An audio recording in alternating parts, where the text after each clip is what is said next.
Okay, thank you, sir. I welcome all the participants for today's national webinar on climate resilient livestock production, opportunities and threats. I especially welcome our learned speakers on behalf of our institute, ICAR NIASM. I welcome Professor Dr. Suresh Honapagul, sir, former Animal Husbandry Commissioner and Vice Chancellor, Karnataka Veterinary and Animal Fisheries Science University, Bidar. Dr. R.C. Upadhyay, former Head Animal Physiology, NDRI Karnal. Dr. Artabandhu Sahu, Head Animal Nutrition, ICR, CSWRI, Abhikanagar. Dr. M. Bhagat, Senior Scientist, NINP, Bangalore. Dr. Shantaram Gaikwad, General Manager, Govind Milk and Milk Products Private Limited. I welcome all of you, sir. It is really a happy moment that all of you have joined for deliberations on climate resilient livestock production.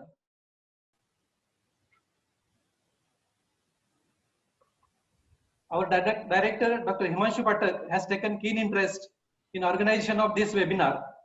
So initially, I invite him for his introductory remarks. Thank you very much, Dr. Kurate. Very good morning to each and every one. It's a great pleasure to welcome, of course, online, virtually, each one of you in our institute, National Institute of Abiotic Stress Management. I am really happy to meet so many friends and also mentors like Dr. Pradhan. Friends, all of you will be very, very happy to know that Dr. Pradhan, of course, a very, very known personality in field of not only livestock, in whole agriculture, maybe whole science in India. And it is so a coincidence that Dr. Pradhan was also one of the members of the very first search committee to identify the location of this particular institute. So he was one of those three members. Sir, it is indeed a great pleasure for all of us that you could join us and could bless all of us on this occasion. I welcome all our learned speakers. All of them are very, very known to our people, but we shall still give a little bit introduction when the time comes.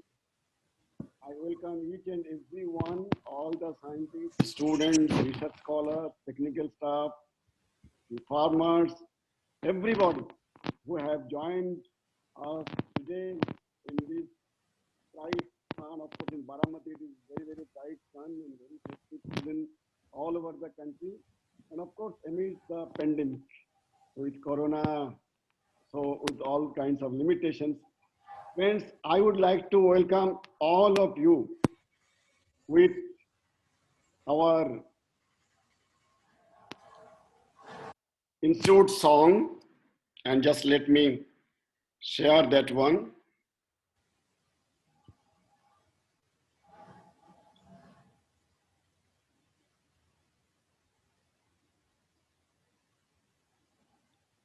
Dr. Kurade, is the screen visible? Sir, yes, sir. Screen is visible now. Okay, very good. So welcome once again, friends. And as I said, I shall welcome all of you with the invocation song of the institute.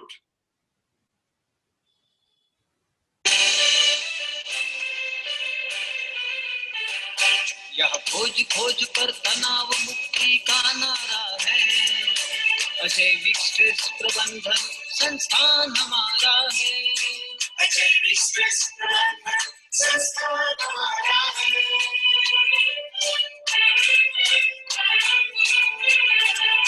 यहाँ सोच नहीं पर ध्यास वही, किसान कल्याण की आस वही, उन्नत खेती की जब प्यास बढ़ी, बुनियाद नियाथम की हुई खड़ी, कृषि परिषद का विश्वास है, विज्ञान जगत का कौशल भी बारामती से ऋतु बदलाव में सहारा है, अजैविक स्ट्रेस प्रबंधन संस्थान हमारा है।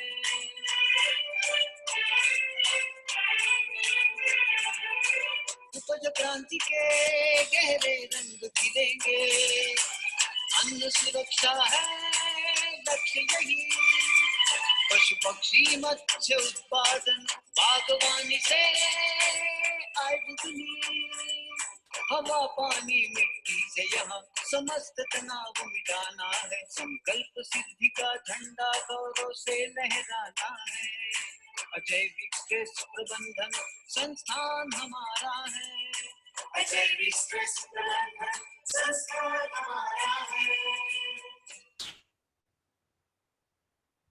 Thank you very much, friends. Friends, all of you know that climate is the most important determinant of agricultural productivity, not only crop productivity, but also livestock productivity. It has shaped the evolution of all creatures. It has shaped the migration of the animals. And even today, in 2020, it is shaping the production of all the commodities, including crop, livestock, poultry, fisheries, and so on. And that climate is changing. Already the carbon dioxide concentration has crossed 415 parts per million. Probably when you were in class 11, 12, we have studied it is only 300 ppm, 0.03%, but now it is more than 400 ppm. Mean temperature has increased by more than 1 degree centigrade.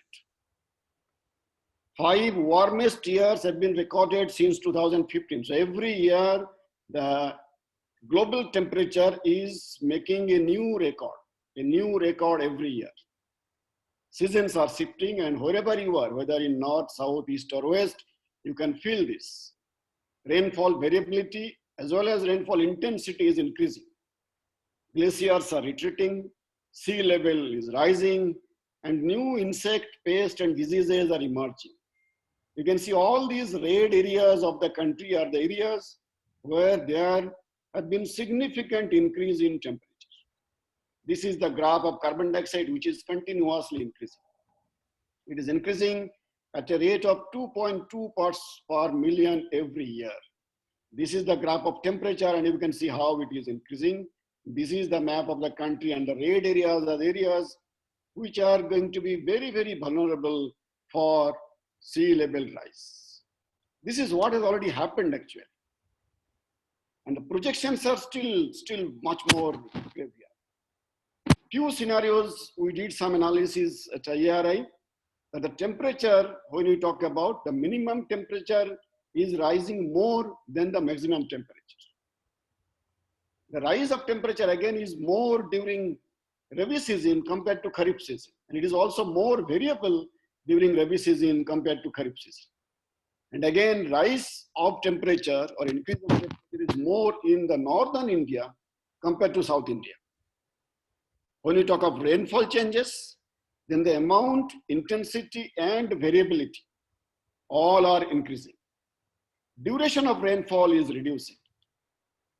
And increased extreme events like unseasonal rain, drought, flood, all of these things are also being observed. And what is going to come, what is in store in future for all of us, whether the projections by international organizations like IPCC, Intergovernmental Panel on Climate Change, or our own IMD, or our own assessment, what we can project that global mean temperature to increase by more than 4 degrees centigrade by the end of this century. Sea level may rise more than 50 centimeters. Cyclones, as all of you know, and particularly those who are from Eastern India, Odisha, West Bengal, and so on, cyclones are becoming more fiercer and more frequent. Fani, Amphan, and also Nisarga, Maharashtra coast. Biotic stresses are more aggressive, like recent locust incident. So whether you talk of cyclone, heavy rain, heat wave, flood, or drought, the frequency of all these extreme events are increasing continuously and consistent. And whenever all of these things happen, our poor people, poor farmers, they suffer the most. Because they are more dependent on climate sensitive resources. They are more dependent on natural resources, natural water, soil, forest, and so on. But the irony is this, that these poor farmers, they do not contribute much to climate change. They do not emit large amount of greenhouse gases. They do not run cars. They do not have air conditions. They do not have fridges and so on. But when the impact of adverse climate conditions will come, they will be suffering the most. Globally, in the last year, 2019, 22 million people were displaced. 22 million globally. And in our own country, India, over 2.7 million people, 27 lakhs, were displaced. And this is the largest number, and the displacement was because of climate-induced fatalities. Climate-induced fatalities. So you can imagine the gravity of the situation. All of you know and appreciate very well that livestock is one of the very important sector of Indian agriculture. We have got large population, and all of you are livestock scientists, so I'm not going to repeat these numbers. Numbers are really very, very large, and they provide livelihood to a large number of people, more than 50% or so. And not only in our own country, almost every developing countries, and also every developed countries depend largely on livestock sector, This is the importance of this particular sector. But unfortunately, this sector is also going to be affected by climate change.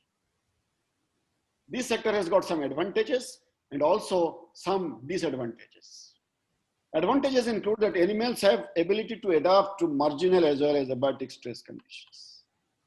It provides more economic stability to farmers, particularly in the case of dryland and rain-fed areas. So when you compare crop production and livestock production becomes more resilient compared to crop production, so far as climate change is concerned. So therefore, this sector can make a large contribution to climate resilient food systems. And that's why the importance is now focused on this particular sector. But on the other hand, this particular sector also contributes to climate change.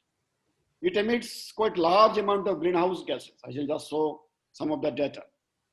Around 14.5% of total anthropogenic greenhouse gas emissions comes from livestock sector, besides their contribution to water pollution, biodiversity loss, and so on.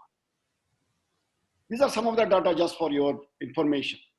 If you see all the sectors of our country, around 73% of total greenhouse gas is emitted by the energy sector, followed by agriculture sector. When I say agriculture, it includes livestock, crop production, fisheries, and so on.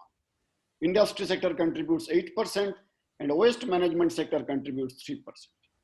But if we see the contribution of different subsectors of agriculture, that 16% of agriculture, if it is subdivided into different subsectors, then you will find that enteric fermentation, this contributes 54% of total amount of greenhouse gases which is emitted by agriculture sector, followed by rice field contributing 18%, agriculture soil 19%, manure management, another related to livestock 7%, crop residue burning 2%, and so on. So you can see that the enteric fermentation livestock sector contributes a very sizable amount of greenhouse gases. These are just some of the data which we report every year. We submit it to Ministry of Environment, Forest and Climate Change. And you can see that a substantial amount, around more than 10 million tons of greenhouse gas is emitted, methane is emitted from livestock sector. There are some very, very considerable impacts of climate change on livestock sector. One assessment showed that the milk production due to climate change, due to increased temperature and so on, has already been reduced by around 1.6 million ton by this year. And by 2050, next 30 years, it can reduce up to 15 million tons. Quality of milk also will be reduced body weight of goats particularly, and it has been observed that the crossbreeds are more affected than the local breeds. And Dr. Upadhyay is here. We did a joint study for typhoid PST, and these are some of the observations from that study. Poultry to face heat stress with reduced meat and egg yields. So with all these adverse impacts and with all the scenarios of climate change, what should we do? What to do now? Probably the immediate answer can come that let us mitigate. Mitigate means reduce emission of greenhouse gases. But that is not so easy. If we want all the developed countries to reduce emission of carbon dioxide, probably they will not be interested or they cannot do it also. Similarly for our own country. Then what is the next? That is called adaptation. Adaptation means adjust your agriculture, adjust livestock production to the changes in climate. But probably that is also not so easily can be obtained, and that may not be long lasting. So therefore we need to do both. We try to reduce emission of greenhouse gases, mitigation, and also try to adapt, adjust with changing climate. So when we do both of these things, then we call, which we term as climate resilient agriculture or climate resilient livestock production, climate resilient fisheries production, and so on. So when we talk of climate resilience, we talk of adaptation, and we also talk of mitigation for enhancing productivity without adverse impact of climate change. Now, before we proceed for the webinar, there are few very important steps to manage the risk of climate change. The steps are very simple. One is foresee the risk, which you call as forecasting. Adapt with the risk, adaptation. Respond to the risk, responding. Mitigate the risk, mitigate the emission of greenhouse gases. And of course, build capacity to manage the risk, capacity building. So when we call it farm building approach, FARM, foresee, adapt, respond, mitigate, and build capacity for the changes. So that's what we do for managing climatic risk. In livestock sector, I shall not go into details because all our speakers will be giving elaborate presentation on each and every one of these. But few of these just for your information: sustainable breed or breeding for resilience, artificial insemination of adapted breeds. These are the ones. Improved shelter, feed, fodder, probiotics, pasture management, very important for climate resilience. Healthcare management for emerging pests and diseases, promotion of small ruminants in drought-prone areas, and of course, livestock waste management, particularly to reduce emission of greenhouse gases, methane from manure management. Our institute, National Institute of Abiotic Stress Management, is working on all these aspects for some time. We have got a very good unit of, these are some of the facilities which we have got in our own institute at Nayazam Baramati. So keeping all of these things in mind, we have planned for today's national webinar on climate resilient livestock production, opportunities and threats, with very specific objectives of to assess the status and scope of climate resilient livestock production. And our speakers will be talking about that. To identify the gaps for adaptation and mitigation strategies, to sensitize on climate resilient livestock production, which is very important. And of course, we also would like to explore research collaborators, those who are joining or maybe others, with whom we would be very, very happy to collaborate on research on various aspects of livestock production, climate resilient livestock management, and so on. And to deliberate on all of this, you will all agree that we cannot have better speakers than what we have got today. Our first speaker will be Dr. Tripathi, if you can join. Then of course, we have got Dr. Suresh Panapagal. All of you know him very well. We have got Dr. Upadhyay, a very long friend for a long time, Dr. Sahu, Dr. Bhagat, Dr. Gaikwad. And also we have got our conveners. I must appreciate their efforts. Our convener, Dr. Kurade, who is our head of School of Atmospheric Stress Management, and also the co-conveners, Dr. Sachin Kumar Pawar and Dr. Bhaskar Gaikwad. They, all three of them, including their team members, have really made a very significant effort in organizing this particular event. So friends, with these few remarks, I once again welcome each and every one of you.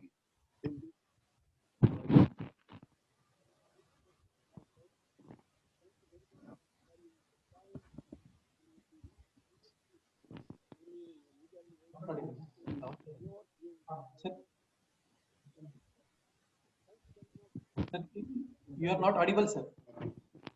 Hello. Sir, you are not audible. Now it is not audible? Now it is audible. It was not audible? Now it is audible, sir. No, earlier it was not audible or what? Just for 2 minutes, it was not audible. Okay.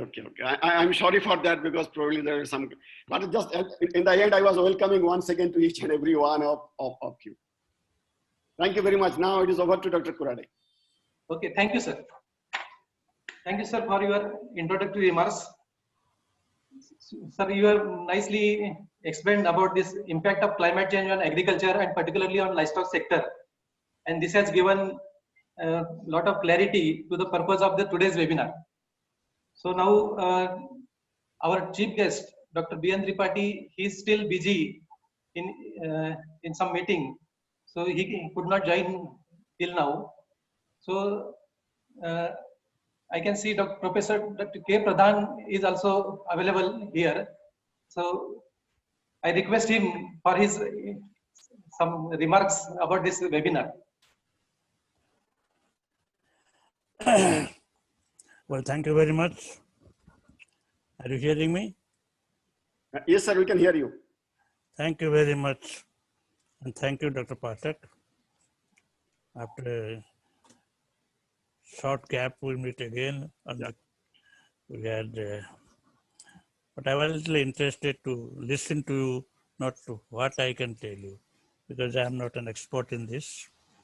I am only interested in this area, climate change, and listen to you. But this is a mitigation, as Dr. Pathak mentioned there. In livestock, we have a problem of feeds. You know that quality and quantity of feeds depend on the methane emission, particularly methane, which is very important in this. But the feeds we get the quantity, neither you can change that easily nor quality you can change it. There's a lot of pressure to develop a quality feeds and fodder. And quantity may increase because of the byproduct of crop production. These two important factors governing the entire entering methane is becoming a problem. You have to find out some other ways. Second part is your rate of passage. You know, diets that increase the rate of digestion, the rate of passage are important because that helps the methane, reducing methane production. So I think these two things are very important things. Other factors are there, environmental factors, other factors are there. But this diet is the main thing. One has to see that. The NINP is doing some work. Many places are doing some work. But we cannot go fast in changing this situation. So I don't know, the experts who are there, they might have some other factors, other way of overcoming this situation. But to me, it looks like this is a very continuous process. And we, I think Dr. Pathak mentioned here also, we cannot suddenly do this. We have to have some sort of compromise. We cannot do it because India is a developing country. We can't just stop everything. People, developed country people, they might say, but they have already done it. For example, your air conditioning, any cooling system, they have already done it. But we are in the process. We have to do it, so we have to have some kind of compromise. It may be slow, but we have to definitely reach a solution, maybe few years' time. It's a very alarming stage. So I think our experts, those who are going to present, they are very known person in the area. I want to listen to them and listen to all of you. And I'm very happy. I'm thankful to all of you to have given me this chance to talk to you and meet you all. Many purposes to meet all of you. Thank you very much. This. Thank you very much, Dr. Any Pradhan, sir. So you have rightly said that diet is very important in mitigation of this impact.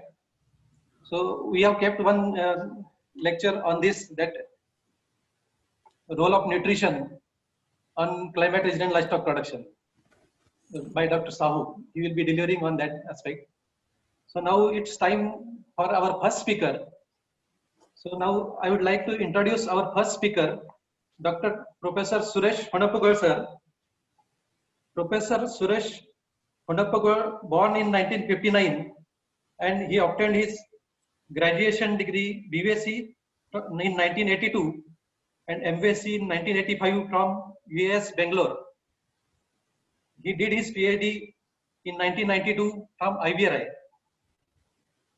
He started his academic career as instructor in 1985 at Veterinary College, Bidar, and rose to the positions such as assistant professor in 1992, professor in 1996, director of instructions in 1999, dean of the college in 2004 in the same institute within the span of 20 years.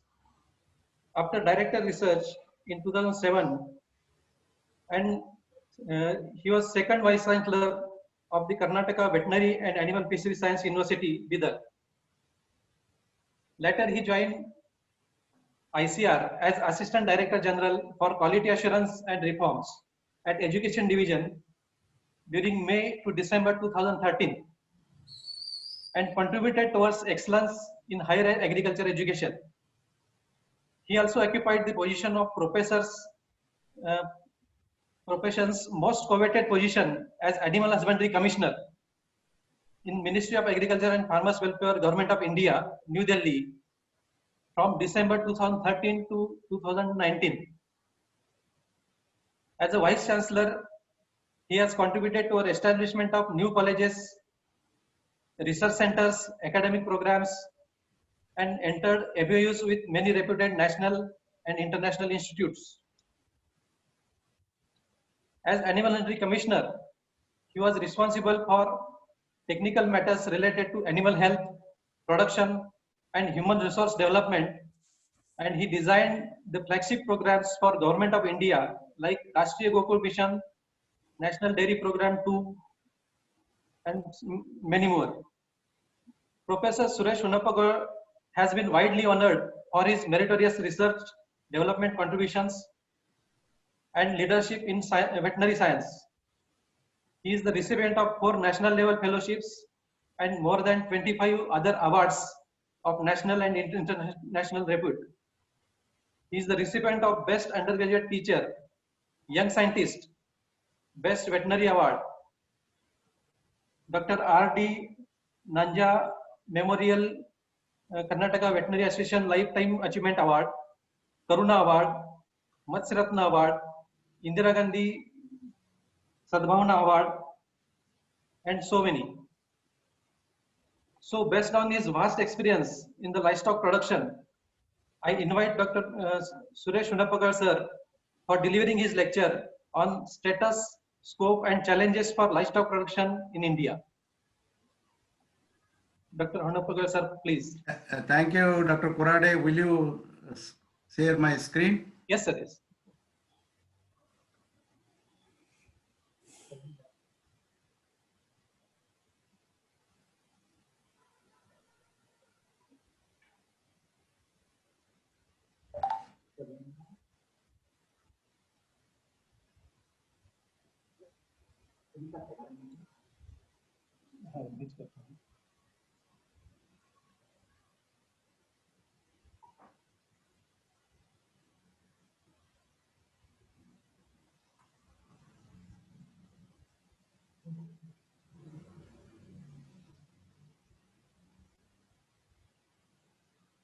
Is it visible? Yeah. I think I would like to thank the organizers and the director of the NIASM for having given me an opportunity to share some of my views with reference to the topic that has been assigned to me. That is regarding in this particular national webinar on climate resilient livestock production opportunities and threats. please. I have been asked to speak on the, am I audible, Dr. Kurade? Yes, sir, you are very much audible. Please move on to the next slide.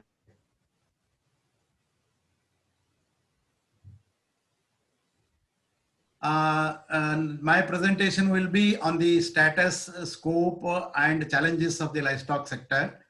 More specifically, keeping in view the vast resources that are available with us.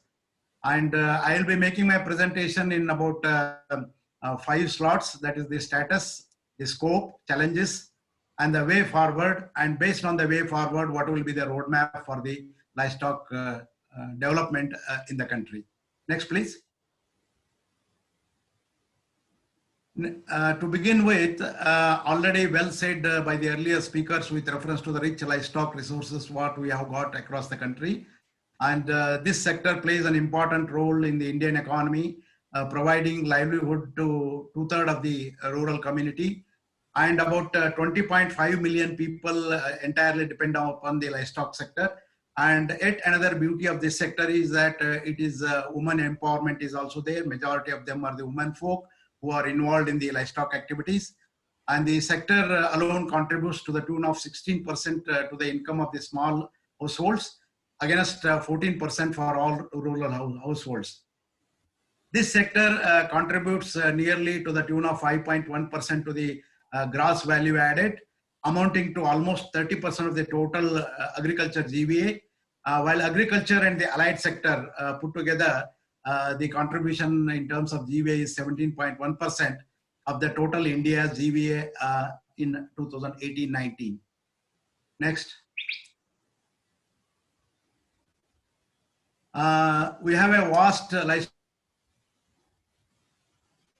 We have the world largest livestock wealth as per the recent livestock census conducted by the Department of Animal Husbandry Dairying Statistics Division, about 535.78 million. And we are the world largest, highest buffalo population, amounting to 109.85 million. And we are second as far as the population of the goats is concerned, 148.88 million. And third in the population of the sheep, around 74.26 million. And we have a second largest poultry market in the world. Next, please. We are also second largest producer of the fish and also second largest aquaculture in the entire world. And we are fifth in the population of ducks and chicken, amounting to 851.81 million. And the total pig population is around 9.06 million. And we are 10th in the camel population of the world, around 2.5 lakhs. Dr. Kurade, keep on moving as I complete the presentation of every slide. As far as the productivity is concerned, we are number 1 in the milk producer over the last almost 1 decade, with the production of about 187.7 million tons of milk in 2018-19. We are also producing around 103.3 billion of eggs. And the total meat production in 2018-19 was around 8.11 million tons, out of which 1.77 million ton was contributed alone by the sheep and goat. That is about 13.53% by the goat and 8.3% by the sheep, while the remaining contributed by the poultry and other food animals. And we have exported around 18,425 metric tons of sheep and goat meat to the world, worth of 7,913 crores, 13.74 million US dollars during the year 2018-19. And we have produced about 40.4 million kgs of wool in the year 2018-19. Comparing the entire growth and contribution to the national economy, the FAO in 2011 has calculated the return on investment. The return on investment in the manufacturing sector is around 2.9. That is, if you invest 1 rupee, you will get 2.9 rupees back. And that of agriculture is around 3.6. But animal husbandry, very beautifully, it is on the higher side, about 4.7. So if you take the 5-year CAGR and the value output of these 3 sectors, livestock value output is to the tune of 13%, and that of agriculture, forestry, and fishing put together is 7.8. That means the livestock contribution is almost double as far as the CAGR is concerned, whereas manufacturing is around 6%. Next, please. Coming to the scope, after having realized the strength of this particular sector, livestock provides food and non-food items to the people, as many of you know very well. We get milk, meat, and eggs for the human consumption, which are the cheapest source of animal-based protein that is required to beat the human hunger. And it also contributes by way of fiber and skins. And the third aspect is with reference to the contribution by way of draft.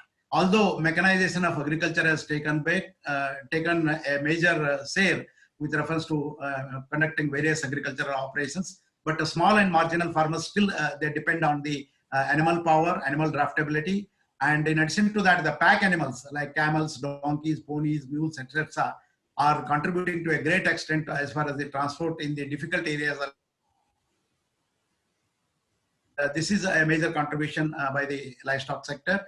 And in addition to that, the dung and other animal waste materials are also quite useful as far as the daily routines are concerned. And thereby, we can minimize the expenditure that is going to occur in terms of the fuel. Then next. Then the storage, the livestock are considered as the moving banks. They are always handy with reference to overcoming the difficulties of the poor families. And none of the livestock farmer who is dependent solely on the livestock has never attempted, even not thought of committing the suicide, unlike the agriculture, because of the natural vagaries and the calamities. Most of the farmers dependent only on the agriculture, they attempt or think of committing the suicide across the country. And it also helps as a weed control mechanism. More specifically, our goats, they help in keeping a check on the weed. And then we have a very rich cultural association with reference to the livestock, because many of the owners are very proud of maintaining very high yielding cows, even maintaining the well pedigreed bulls for propagating the high quality germplasm for producing high producing animals. And then we also utilize, as it has become a part of the culture, the animals are also widely being used for the sports and recreation of the rural folk, and quite some of them are very popular among the farming as well as the rural life. And the companion animals, you know very well with reference to the importance of the companion animals. They have a varied angles of applications, more specifically in the present system of the nuclear families, where the only elders are left and most of the youngsters are moving around to the urban areas or even abroad for earning their livelihood. As a result of which, these people need a companion, and the pet animals, more specifically the dogs and the cats, are elevating their boredom, and they are helping as a companion animals in their routine life. And the challenges, in spite of having all these beautiful attributes, the livestock sector has got several challenges. Of course, the climate is the major challenge, of which the other experts will be deliberating. But I have been asked to give a general scenario, which are the different challenges that this sector faces. The frequent outbreaks of the disease. First is the productivity. The average annual productivity of the Indian cattle with reference to milk production is around 1,805 kgs, which is comparatively less if you compare with the developed dairy nations. And the frequent outbreaks of the diseases like foot and mouth disease, the black otter, and then influenza, and now the lumpy skin disease, which is rampant across the country. They continue to affect the livestock health, as a result of which there will be a lowering in the productivity of the livestock. And the huge population of ruminants contributes to the greenhouse gases emission on account of the global warming, which has been already well said by the director as well as Dr. Prasad sir, with reference to the contribution of the livestock sector to the climate change aspects. Next. And the next is the artificial insemination, that the breeding coverage. In spite of having large, wide population, we are able to cover only around 30 to 32% of the entire breedable population by way of the artificial insemination. So we need to enhance this capacity. And the the sector is under significant adjustment pressure to the emerging areas, and the globalization will create avenues for increased participation in international trade. Food safety and quality norms will be very much required. And this sector did not receive the policy and financial attention that it requires in spite of its sizable contribution to the national GDP. The sector continues to receive only about 12% of the total public expenditure on the agriculture and the allied sectors, which disproportionately is lesser than its contribution to the agriculture GDP. Next. The other challenges could be the sector has been neglected by the financial institutions. The share of the livestock, considering the total agriculture credit, has hardly ever exceeded 4% of the total, both in the short term, mid term, as the long term plans. The institutional mechanism to protect the animals against the risk, although some of them are in place, but they need to be properly to provide a very safe environment to the entire livestock. And currently we have only 6% of the animal heads, excluding the poultry, which are provided under the insurance coverage. Of course, in the recent years, the insurance coverage is increasing, but the entire livestock still needs to be covered. And we need to focus with reference to providing a economic mechanism to ensure that the animals are insured, high productive animals are insured.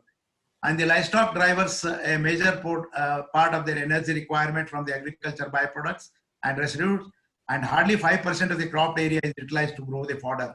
Fodder is yet another challenge because to feed such a vast population of the livestock, we need to have the adequate fodder facilities.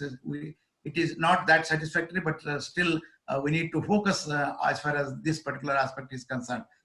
We are deficit in the dry fodder to the tune of 11%.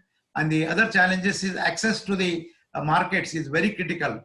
All the livestock products accessibility to the market is very critical as a result of, except for the milk to some extent and poultry to a great extent, because poultry has been developed into an industry and now dairy is heading towards that.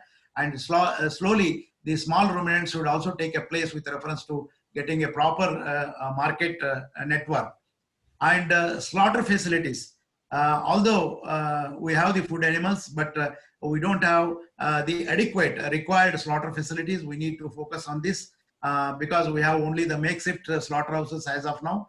We need to have a proper slaughterhouses put in place at all the places where the farmers can harvest their animal products. Next. Next. The other major challenges faced by the sector is that's what already I emphasized on the inadequate availability of the credit, poor access to the organized markets, limited availability of the quality breeding bulls, germplasm, which is also a key concern, and deficiency of the vaccine and vaccination setup, and industrialization and urbanization has provided a major threat of reducing the grazing areas. As a result, the livestock will suffer. And the diversion of the feed and fodder ingredients for the industrial use is also another challenge for this particular sector. The small ruminant, I have segregated the small ruminant because they have a few specific problems or specific challenges, but majority of them are more towards that of the larger livestock. The less productivity is a key concern because the farmers, they sell their bucks which fetch the higher prices for food purposes. As a result, there is a depletion of the high quality germplasm, which need to be focused properly. And we have a number of milk producing goat breeds. Recently, you know the value of the goat milk, and it has got a very good medicinal value. And we need to focus on these goat breeds, milk goat breeds, so as to enhance their productivity. And it is more unorganized sector because the holdings are very less, 1 to 5, unlike to certain extent the dairy animals.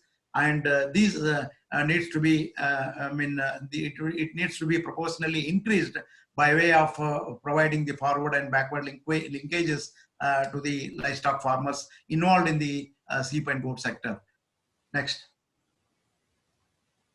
The lack of capacity building at the grassroots level, we all agree that our extension linkage is not that satisfactory compared to that of the agriculture. We need to emphasize more and more extension activities so that the unreached can be reached, and the scientific know-how on the economical management of the livestock to be made available to the and the health facilities.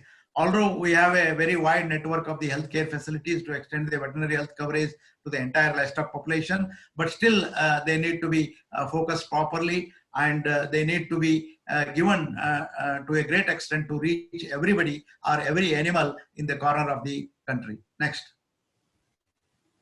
Then gradual reduction of the grazing lands, which I already told, and the dearth of processing and marketing facility. Next, please. And coming to the piggery, of course, again, the piggery also faces the same problem, the lowered productivity per animal productivity, which needs to be further enhanced. And we have about 8 registered pig breeds with us. And most of these pigs of the Indian origin are non-descript. A little over 20% are kept as the crossbreed with exotic crossbreeds. And the germplasm, what we imported to upgrade our indigenous pig breeds was about 20 years back. And when I was there in the ministry, we made attempts to see that this particular import of the germplasm to be made available so that the northeastern region will get a better germplasm to upgrade the existing nondescript breeds. And then the absence of the sufficient number of breeder farms. The stock of the germplasm is not that adequate that is required for upgrade all these piggery stock that is available with us. Next. Next, please.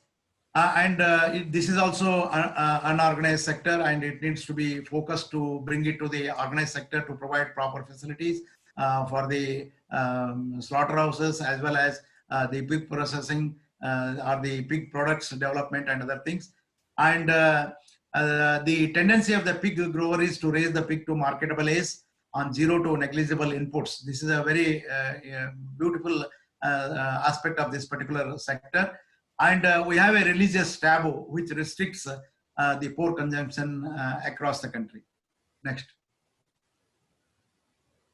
And the way forward, looking to all these status and the scope, the way forward could be, we need to provide a window for the export and import of the bovine germplasm. There are certain restrictions which we have worked out, and we have eased out the export and import of the bovine germplasm, especially for the export. Import, we have not much problem. For the export, because of the biodiversity degradation, there was a concern, and this was discussed at different levels, and now the things have been made easy. And then traceability. Traceability becomes very important, because the end user or the consumer is more interested to buy an animal product which has got a proper traceability, providing the information on the health aspect of the animals from which the produce has come to the market, and all other aspects related to this one. And the government of India has put in place ANAF system and ear tagging with 12 digits polyurethane tagging is going on across the country, to begin with in the large bovines, and then subsequently it will be extended to the rest of the livestock sector. And the alternate economic use of the stray cattle. Stray cattle is a big challenge. All of us know very well. Day to day, we face a lot of problems with reference to combating the problems that we face with the stray cattle. There should be a proper mechanism, and all these stray cattle, almost to the tune of 15 to 20% of our entire livestock population, is moving on the roads. And a lot of the problems are being created by this stock, as well as we are losing the economic aspects by way of different categories that emanate out of these animals. So we need to put in place that a proper Goshala or Panjarpol. We have the mechanism, but now the government, both the state and the center, should think how best we can utilize these stray animals for the enhanced productivity of the livestock. Next. Then promoting the silage production. Of course, a lot of things are happening, but still we need to do a lot in this. And then revamping the veterinary health service. Recently, we underwent the OIE performance veterinary service evaluation of the entire country, and the gaps have been identified, and these gaps have been shared with the State Department of Animal Husbandry so that they can revamp or restructure the existing veterinary health service so as to treat the last animal that is in the village. And then promoting the goat and sheep rearing on a commercial lines. Now it is picking up in a very good phase, and hope in the near future more and more fattening farms as far as the goat and sheep are concerned will be there across the country. But the lack is, what we lack is the forward and backward linkage. This needs to be strengthened as far as this sector is concerned. Next. And disease. Based on all these things, the Department of Animal Husbandry with the new Ministry of Animal Husbandry, Dairying and Fisheries at the Union Government has revamped or focused its objective or the vision, and brought several new schemes which can reach the farmers. One is to have the disease-free bovines through LSD schemes. And then in this, the major focus will be on the FMD and brucellosis control. FMD, as you know, earlier we were focusing with reference to the cloven-footed animals, that is especially the bovines and to a certain extent the porcines. And now we have brought the FMD vaccine coverage across the country in the national program to the sheep and goat also. And then providing the doorstep delivery of the veterinary services is yet another roadmap that the ministry has put in agenda. And increasing the productivity, which I was saying earlier, that the current productivity is on an average of 1,805 kgs per day. The focus will be to enhance it or to double it to 4,000 kg through the induction of or intensifying the breed improvement programs, and increasing the feed and fodder availability by 1.5 times to provide the required nutrition to the entire livestock, and doubling the processing capacity of the milk. Existing processing capacity with the dairy cooperative societies or the milk unions is to the tune of 53.5 million metric tons, and this it will be doubled to 108 million metric tons. And then value-added products to double from 23% to that of the 40% in the future years. And then ensuring the traceability, which I was referring earlier, and increasing the share in the world exports from the existing 0.1% to that of the 10% is the vision or the roadmap. Next. Breed improvement for increasing the productivity, which is the key concern. And the enhancement of existing 1,805 kg to 4,000 kg per year per animal involves a very good strategic plans, which of course these strategic plans were there earlier also, but now we have harnessed the benefit of the assisted reproductive technologies. So first focus will be increasing the AI coverage from the existing 30% to 70%, so as to cover at least 70% of the breedable population that is exists with us. This is with reference to the bovines. And then in vitro fertilization technology for fast bull production, as well as the production of the heifers of the high yielding varieties. And then use of the sex sorted semen for 2 crore heifers. We have already several centers being established with the support of the Union government, and the sex sorted semen more specifically for the indigenous breeds are being made available. And then use of stray disease-free cows as surrogate mothers for the in vitro fertilization technologies, where we can also address the stray cattle manias. And the genomic selection, as you are aware, at NDRI with the Ministry of Animal Husbandry, Dairying and Fisheries, a genomic selection center is already put in place, and this will take up the genomic selection criteria more specifically for indigenous cattle. And then the monitoring mechanism for assessment of the progress of these focuses will be through the Pashu Aadhaar, that is the animal identification, and the ENAF database, that information network on animal productivity and health developed by the NDDB will be utilized for keeping a monitoring mechanism for assessing the progress. Next, please. And then the key concern will be the safe and the quality of the milk program, or the milk quality that is being supplied across. This is to achieve the global codex standards for domestic consumption as well as to the exports, which is the key concern. And the FSSAI survey tells that safe but not compliant is to the tune of 39%, and unsafe is to the tune of 10%. And the key concern is the adulterants, chemical and biological contaminants that are there in the milk. And the strategy to keep a check on this, or to reduce the adulteration mechanism, or to keep a check on this, is to equip all cooperatives and the farmers producer organization processing plants for chemical and microbiological tests. So all dairy cooperative societies will be equipped with the testing equipment, and the private sectors will be incentivized for compliance of the safe milk production. And the monitoring mechanism to assess the progress will be the daily quality test at the dairy cooperative societies and processing plant connected through the web information system, which is already being developed and it is already being put into use. Next. Then coming to the, based on the same aspect, the roadmap for the sheep and goat as well as the pig, rearing as an entrepreneurship is the need of the hour. The issues that made to think to develop this roadmap is the low productivity, primary unorganized activity, and then growing demand for the products, lack of value addition, processing and marketing facilities.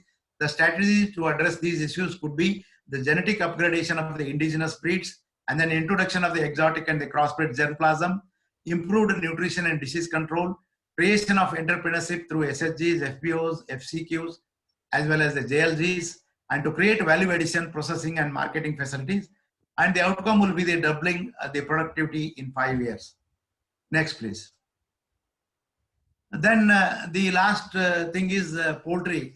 Although the poultry has developed into an independent industry, but still we have a key concern with the free range rural poultry, which also provide substantial amount of economic stability to the rural folk. And the issues in the free range is less productive breeds, the primarily unorganized sector, growing demand for free range eggs, and protein requirement for population. This is the need of the hour under the COVID situation to boost up the immunity. We always keep on insisting, and the entire mass is talking about building up the immunity, and the cheapest source is the animal protein, more specifically through the egg. And then providing the livelihood and job creation in the rural areas. And the strategy the Department of Animal Husbandry, Dairying and Fisheries, Government of India has developed is incentivizing the entrepreneurship program, and then providing alternate cheap feeding models, and extending the veterinary services and disease control to the free range birds, and the creation of aggregator models through using the SHGs, FPOs, FCQs, JLGs. And the outcome of this particular roadmap is transformation of the 5 lakhs household of the small and marginal and landless farmers into entrepreneurs. These are the roadmaps that have been developed. These are not the proposals that have been developed and are being put in place by the Department of Animal Husbandry, Dairying and Fisheries, Government of India. And with these few of my thoughts, I think I have done a little justice to my presentation asked by the organizers. I wish a happy Diwali ahead to all of you, and take care, stay safe, and fight against the COVID. Thank you. Thank you very much, Professor Anupgal sir, for your most informative presentation covering all the aspects of livestock production on status, scope, and challenges of livestock production. Thank you. Sir, you have rightly pointed that livestock sector contributes much more than contributing to human food, and there are many challenges to livestock farming which need to be addressed on priority to bring climate resilience to livestock production. Thank you very much, sir. Now participants must be having some questions. The questions will be answered during last session, that is discussion session.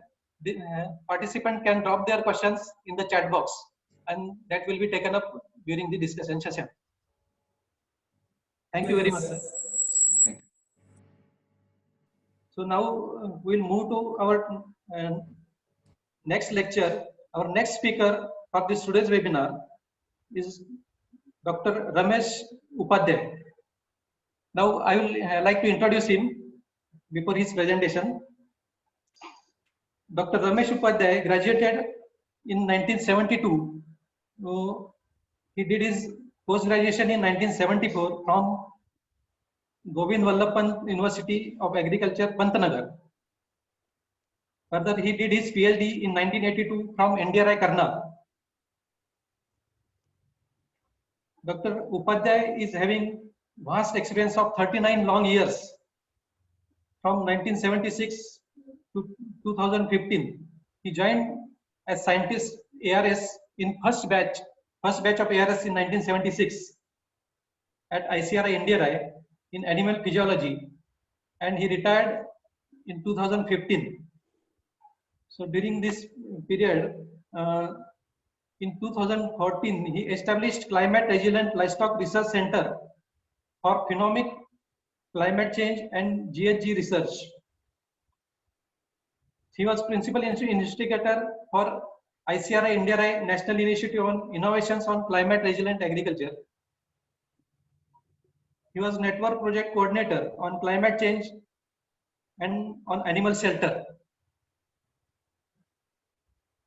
He is having vast academic experience. He guided 8 PhD students and 12 MSc students. And he is recipient of most prestigious award, Hari Om Trust Award in 1990 for outstanding research in animal sciences. So, sir is pioneer for starting climate change impact research in animal production in India. Therefore, he is the person to talk about impact of climate change on livestock production. So, I invite Dr. Ramesh Upadhyay for delivering his speech on this impact of climate change on livestock production.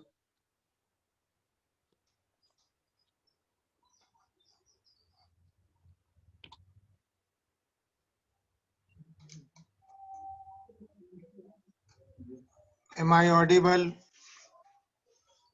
Yes, sir, you are audible. Yeah. First of all, I thank organizers of this webinar for giving me this opportunity. I congratulate Dr. Pathak for assuming Director of National Institute. Most of things have been covered by earlier speakers, and an overview was given by Professor Suresh Hannapagor, and Dr. K. Pradhan highlighted majority of things related to that. What I am likely to present before you is impact on livestock production, and whatever work was done under NPCC, NICRA, and network project on shelter management at NDRI from 2004 to 2015. As has already been highlighted by Professor Suresh, that livestock sector is a primary player in agriculture economy, is a major livelihood source for poor. It's a diet, protein, and health issue, and then it's a major absorber of risk, particularly under climate change situations. And if we look for its contribution, it has livestock sector has contributed more than 4% for last 2 decades, and this is more important for arid region and semi-arid region. These are some of the breeds distributed all over India for cattle. Then it's the habitat. These are buffalo breeds. The information is based on the NINBJR Institute. What I'm likely to highlight here is related to the temperature humidity index, since the climate change is likely to change the thermal comfort of these animals, and animals which are susceptible, particularly like crossbreeds or the high producing, may not be feeling comfortable under the change environment, temperature and humidity issues. Therefore, they need to have a better shelter system and microenvironment modification. This is again the temperature humidity zones of India, which are almost similar to the zones, climatic zones. If you look in terms of temperature humidity distribution during morning and evening, you will find that majority of the places in northern India are not comfortable, So is in the Western India, they are not comfortable for animal production. If you look the southern parts, they are absolutely, there are only about 3% places which are high altitude are comfortable for production of these animals. And if the temperature humidity exceeds 72, majority of animals are not able to control or uh, dissipate their temperature, and therefore they reduce their dry matter intake. They are not able to maintain their production. They reduce their fertility, and as a result, milk production losses occur and economic losses in terms of animal reproduction and milk productions are observed. This is a scenario related to IPCC. Dr. Patak highlighted the temperature rise, and that rise could be about 2 degree or 3 degrees Celsius, which will affect Indian, and this is again the exact temperature change which is likely to have, we are likely to experience in India in say 2040, 2080 issues. And this is again the precipitation change that could happen. And since India, the about 40 million hectares of land is prone to floods, we are prone to droughts and then cyclones. These are major issues. And if you look for 2030 or 2050 or 2080 issues, we might have a temperature range of 2.2 degrees to about 3 degrees Celsius, and which will affect us or livestock production to a greater extent. And these are some of the best areas. You can see that in the month of June, the darkest areas experience temperature something like 45 to 50 degrees Celsius. And if you look in relation to the temperature humidity zones, these a majority of Indian places will have more temperature than the animal can tolerate. This is a scenario of 2080. That means majority of places in India will be unbearable for humans as well as animals.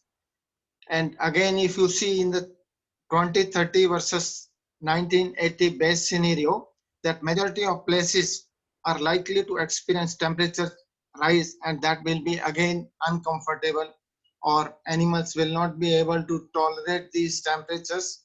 So is true with the coastal regions. If you see these, and as Dr.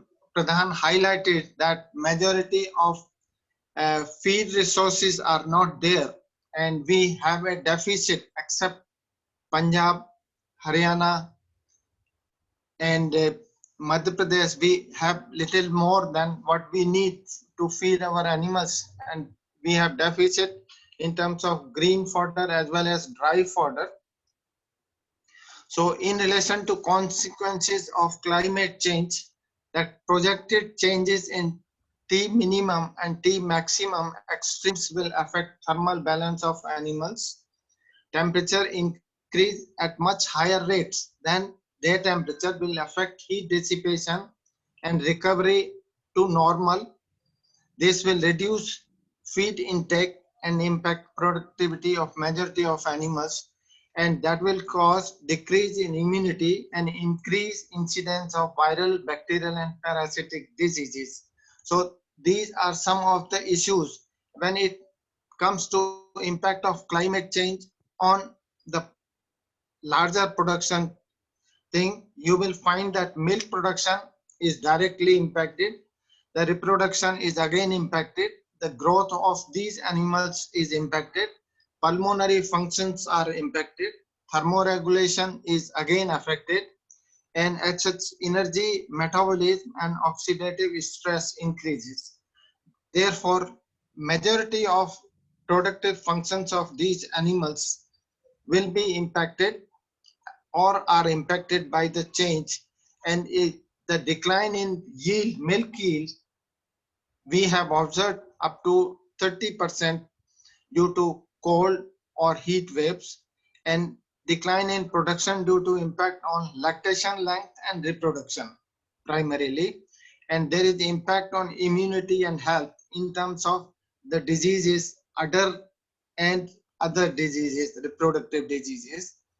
If you look on the impact of climate change, these disease ecology and transmission dynamics is likely to be affected under change temperature, humidity scenarios, changes in host distribution, density, and their availability to existing pathogen may translate in disease emergence, particularly in animals and the animal-human interface. And the most important is that these pathogens may find access to new territories, turn more host aggressive, and perform a host species jump, as it has happened in H1N1 case, H5N1 case, and recently in the corona cases. So therefore, this pathogen behavior is likely to change in new emerging scenarios of temperature change. And here the most important is pathogen host environment interplay that's likely to change the scenario in future. It's not corona alone, which is in future you might experience even the worse than corona diseases, which are originating from animal system or from other systems, and then could come to human and to animals as well. So what could be coping and adaptation strategies that, as has been said by Professor Suresh and Dr. Pathak earlier, that it's the management, and the institute is emphasizing management, and management in livestock is basically the shelter and animal shade management. That majority of these animals are not properly managed, therefore we need to give an emphasis on that, and particularly the ventilation of these animals. If they are kept inside, the ventilation has to be a better one, and a sprinkler may be used for managing these animals in order to reduce their heat load.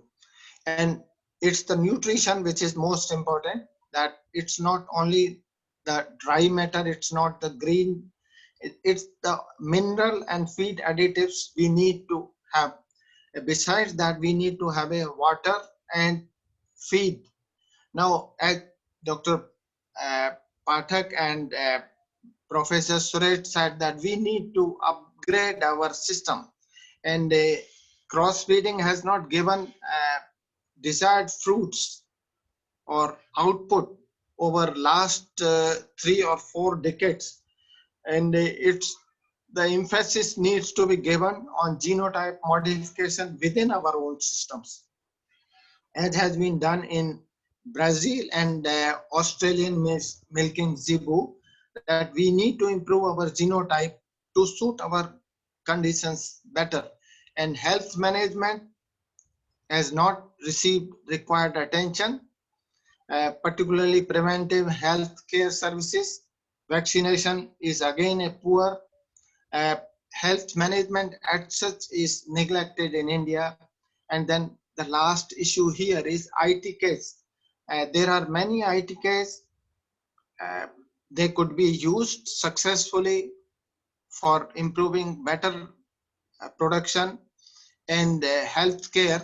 Therefore, we need to put more emphasis on this, and whatever decreased production in milk kit, reproduction, or increased disease incidence, we can adapt some of measures, increase production efficiency by improved animal housing, ventilation, heat stress elevation. That should be the first that can be used very efficiently. Then is the balanced animal feeding management and healthcare, particularly if we look for initiative taken by NDDB, balance feeding, could be used at some other places, and a better management will definitely improve productivity. It will improve production efficiency as well. Enhance reproduction efficiency by targeting early animal puberty has not been attempted earlier. So we need to give a better emphasis, more emphasis on that improve feeding of the young animals, likely more producing animals, reduce the animal puberty period, and then second step is reduction in intercalving interval and reducing dry period. These could be strategies or measures may be adapted to enhance productivity or efficiency and production level. Selective breeding of adapted cattle and buffaloes for long lactation period could be yet another strategy for that. Investment cost for disease investigation, prevention and control. In India, we haven't given enough emphasis on that. So we need to give that. What we can do is more important: improve animal health welfare system, improve biosecurity, particularly focus on infectious diseases, Hello.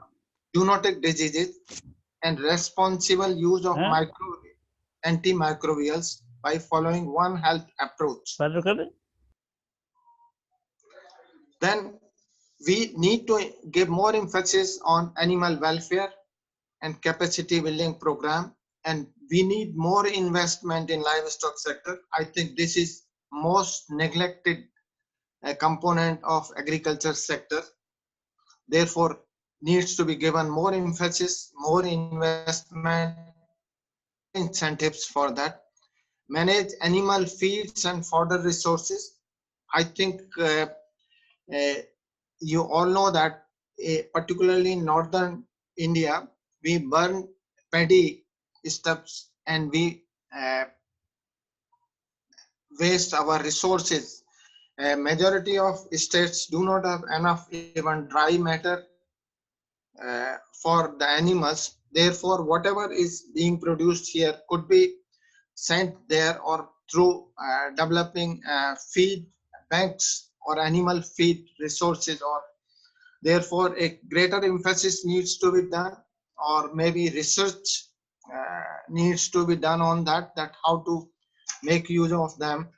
Then is enhance the vital role of pastoral systems in poverty alleviation. That could be yet that majority of places do not have enough land for pastoral feeding of these animals, but definitely there are places may be used for livestock grazing.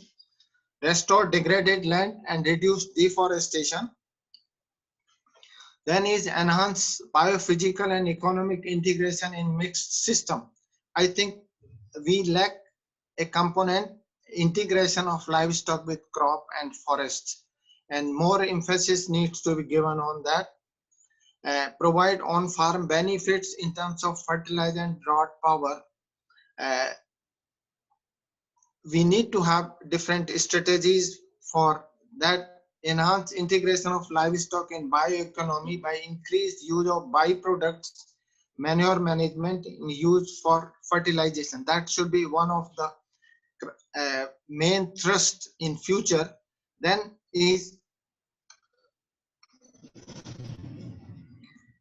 address externalities of industrial system, enhance management of waste, use of byproducts to reduce pollution. That should be, as Dr. Professor Suresh highlighted, that we need to enhance management of waste and ensure that working and living conditions meet national and international standards and reduce occupational hazards, especially at processing levels.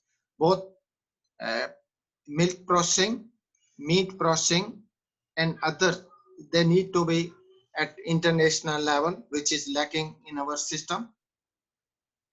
Then there are many opportunities but at the same time challenge is that sustainable breeds and breeding. Uh, we have been trying in India under different programs, and we have not been able to do to that extent as Brazil and Australians have done. Improved livestock management system. We do not have any scientific management. Therefore, there is a need for a scientific management. Feed and fodder resources are totally not managed. They need to be managed at national level. Controlled movement of livestock is yet another issue we need to tackle at different levels. Then livestock waste management, including livestock disposal, uh, needs to be managed in a different system in a scientific way. Then the information on weather events, extreme remote sensing is not being used for livestock production system.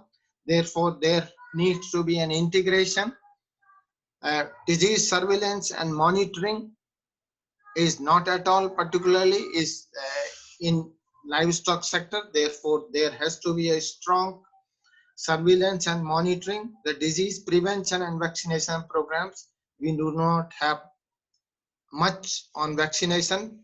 Uh, as Professor Suresh said, that only about 70 million artificial inseminations are there. Similarly, there are no vaccinations to our livestock, small and large.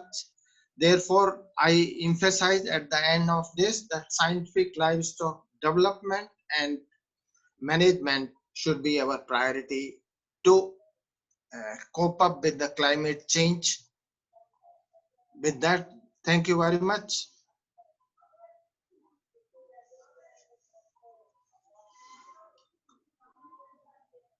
Thank you very much, sir. Sir, you have given the complete overview of the likely impacts of climate change on various aspects of livestock production, including health of the animals. So you have also mentioned about the coping and adaptation strategies and various opportunities and challenges in this livestock sector to make it climate resilient. Thank you very much, sir. So now our next speaker of today's webinar, I would like to introduce Dr. Arthabandhu Sahu, who will be delivering his lecture on nutritional strategies for climate resilient livestock production. Dr. Arthabandhu Sahu, born in July 1965, he graduated in 1988. He did his MSc in 1990 and continuously he did his PhD in 1993. He joined ARS in 1993 and worked as scientist at Animal Nutrition Division of IVRI Izzatnagar. After that, as senior scientist, he moved to IVRI Regional Station Palampur. From there, he moved to IVRI Temperate Animal Husbandry Center at IVRI Mukteshwar. From there, presently he is working at CSWRI as head of Animal Nutrition Division. Dr. Sahu has received large number of awards.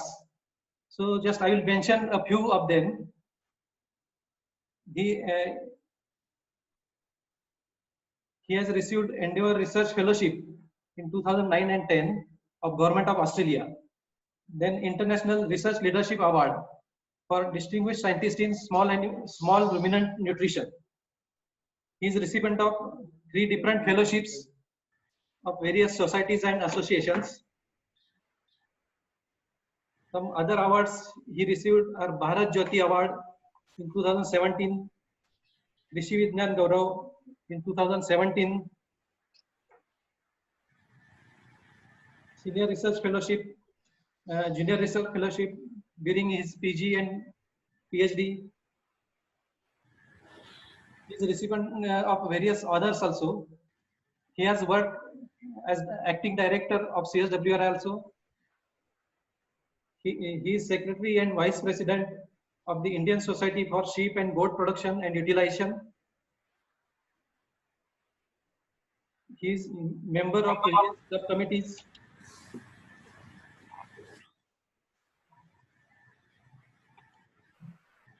Dr. Sahu has published large number of research papers, more than 160 research papers and 8 book chapters. And he is having experience on this climate resilient animal production as PI of NICRA project since 2011. His research interests are mainly about ruminant nutrition, environment, nutrition interaction, scarcity feeding, and feed resource management. So, Dr. Sahu is the right choice for this lecture on nutritional strategies for climate resilient livestock production. So, before Dr. Sahu starts his presentation, I would like to tell that our chief guest of the today's function, Dr. B.N. Tripathi, has joined. I welcome him for this webinar. Thank you, sir. So I request Dr. Sahu to start his presentation. Thank you, Dr. Kurade. I am thankful for your invitation and also be a part of this important seminar. My honorable all dignitaries and the co-participants. This is the topic which is given, that is nutritional strategy for climate resilient livestock production. I will focus mostly on how some of the experiments and some of the approaches, because many of the areas are already been covered. So I need not to go in detail about some of the initial slides. So this is the situation where the adverse impact of drought is evident from the vast agricultural land left uncultivated and the severe forest crisis for animals. And this is the major challenge to attain food security in the 21st century. Am I audible, sir? Am I audible now, sir? Yes, sir. Yes, sir. You are audible. Okay, so this is the these are the contents which I want to cover, but I will definitely leave aside some of the area. So this is the livestock are key to food security. So this is nearly 34% of the protein is being provided by meat, milk, and egg, and their contribution to food security goes well beyond that. If you due to change in structure, that is from rural to urban. Then also the high power of buying and selling.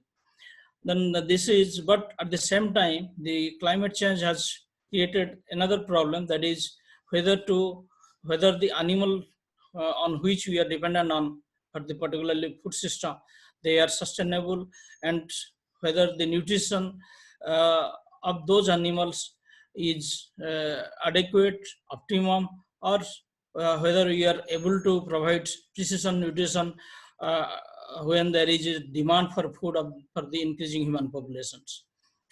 So this is just I want to pass on because these are already covered. This is the drought-prone areas increasing.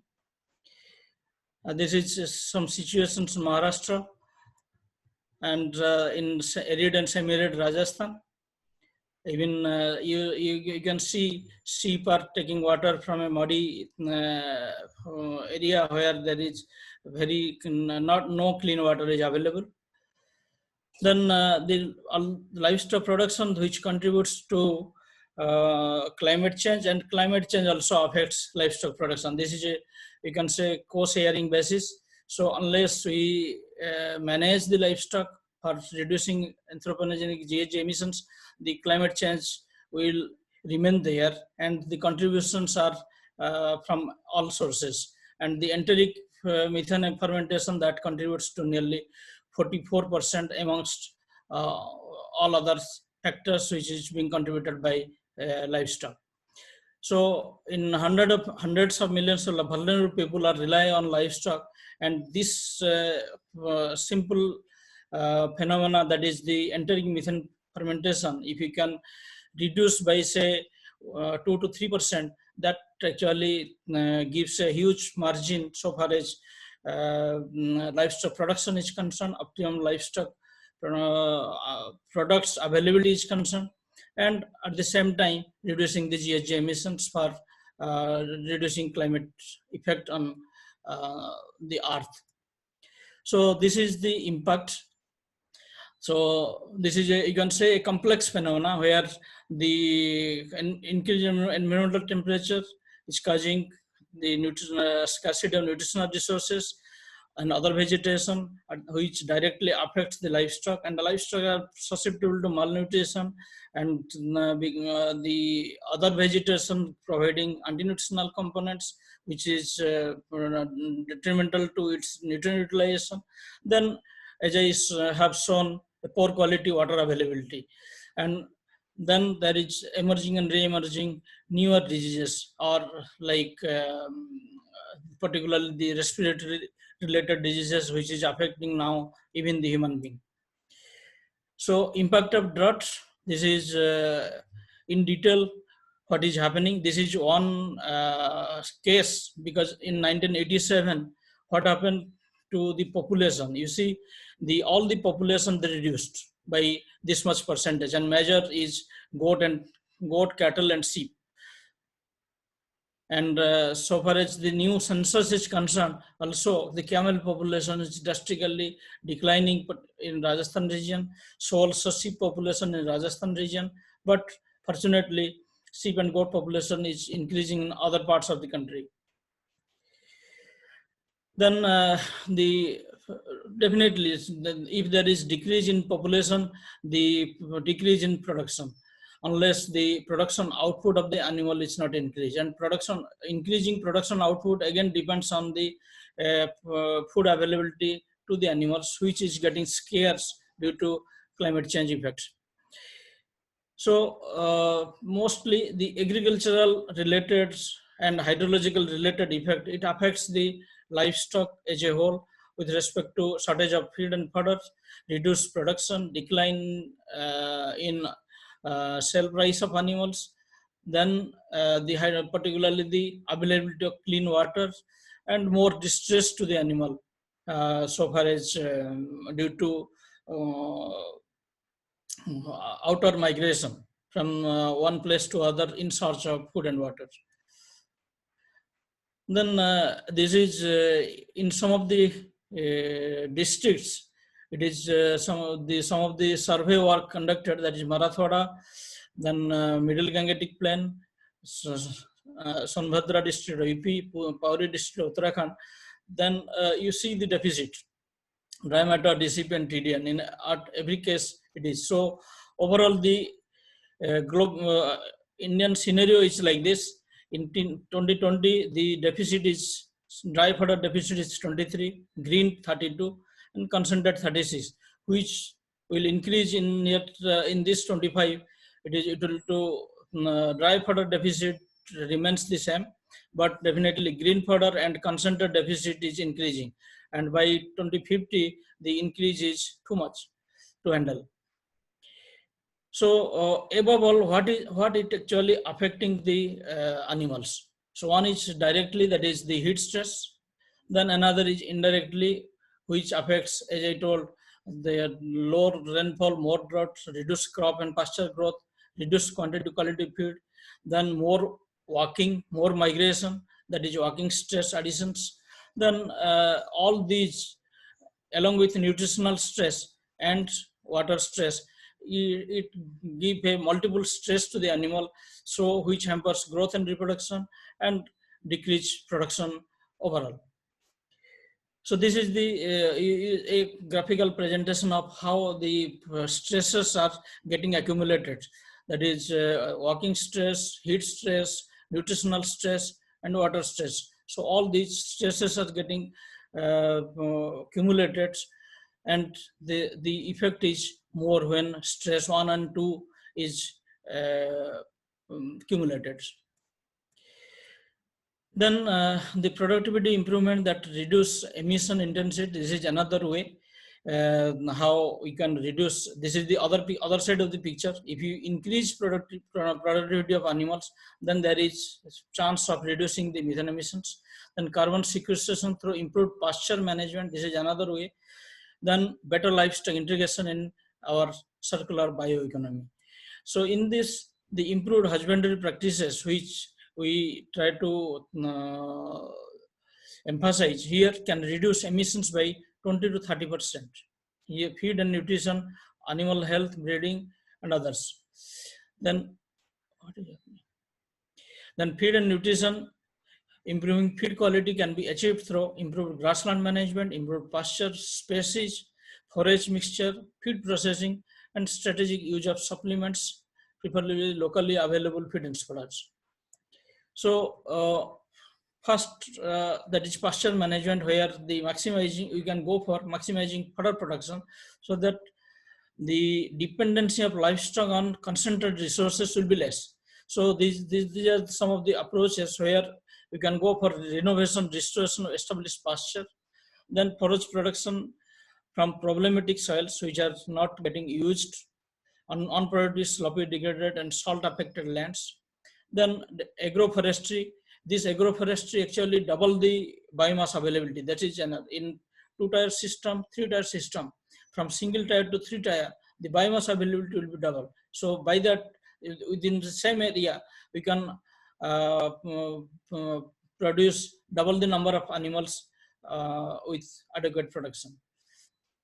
Then some of the alternate forages. This is another area where we have to think whether cactus, azolla, some of the thorny bushes which are growing due to this climate change effect, they are palatable or not, or whether the nutrient utilization efficiency of those pastures, those browses are okay for the animals in the long run.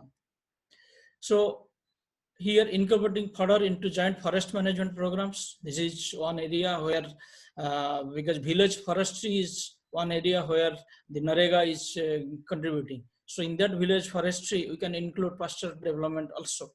Then developing strategy for optimizing fodder production and utilization by the poor, especially those living in and around these forest regions.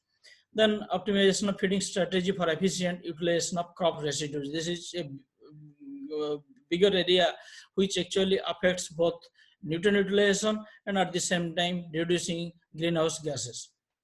Then potential of wasteland for biomass production, and there is 23% area is under wasteland, and if you can utilize those into pasture land, then definitely the food scarcity problem which I have shown earlier, that can be managed for livestock, and livestock will be under increasing productivity.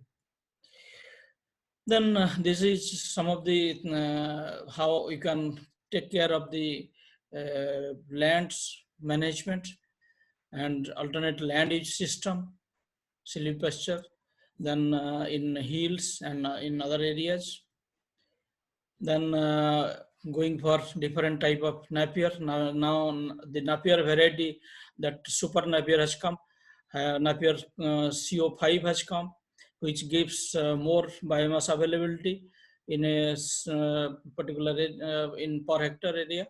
Then you can go for dual purpose crops, and also you can go for cereal and leguminous intercropping. Then how we will go for those fodder scarcity management? Already I have elaborated earlier that, but there is one which is lacking, that is fodder and seed banks. This is to be developed in regional specific, so that the farmers can get ample seeds in their area and go for their pasture development.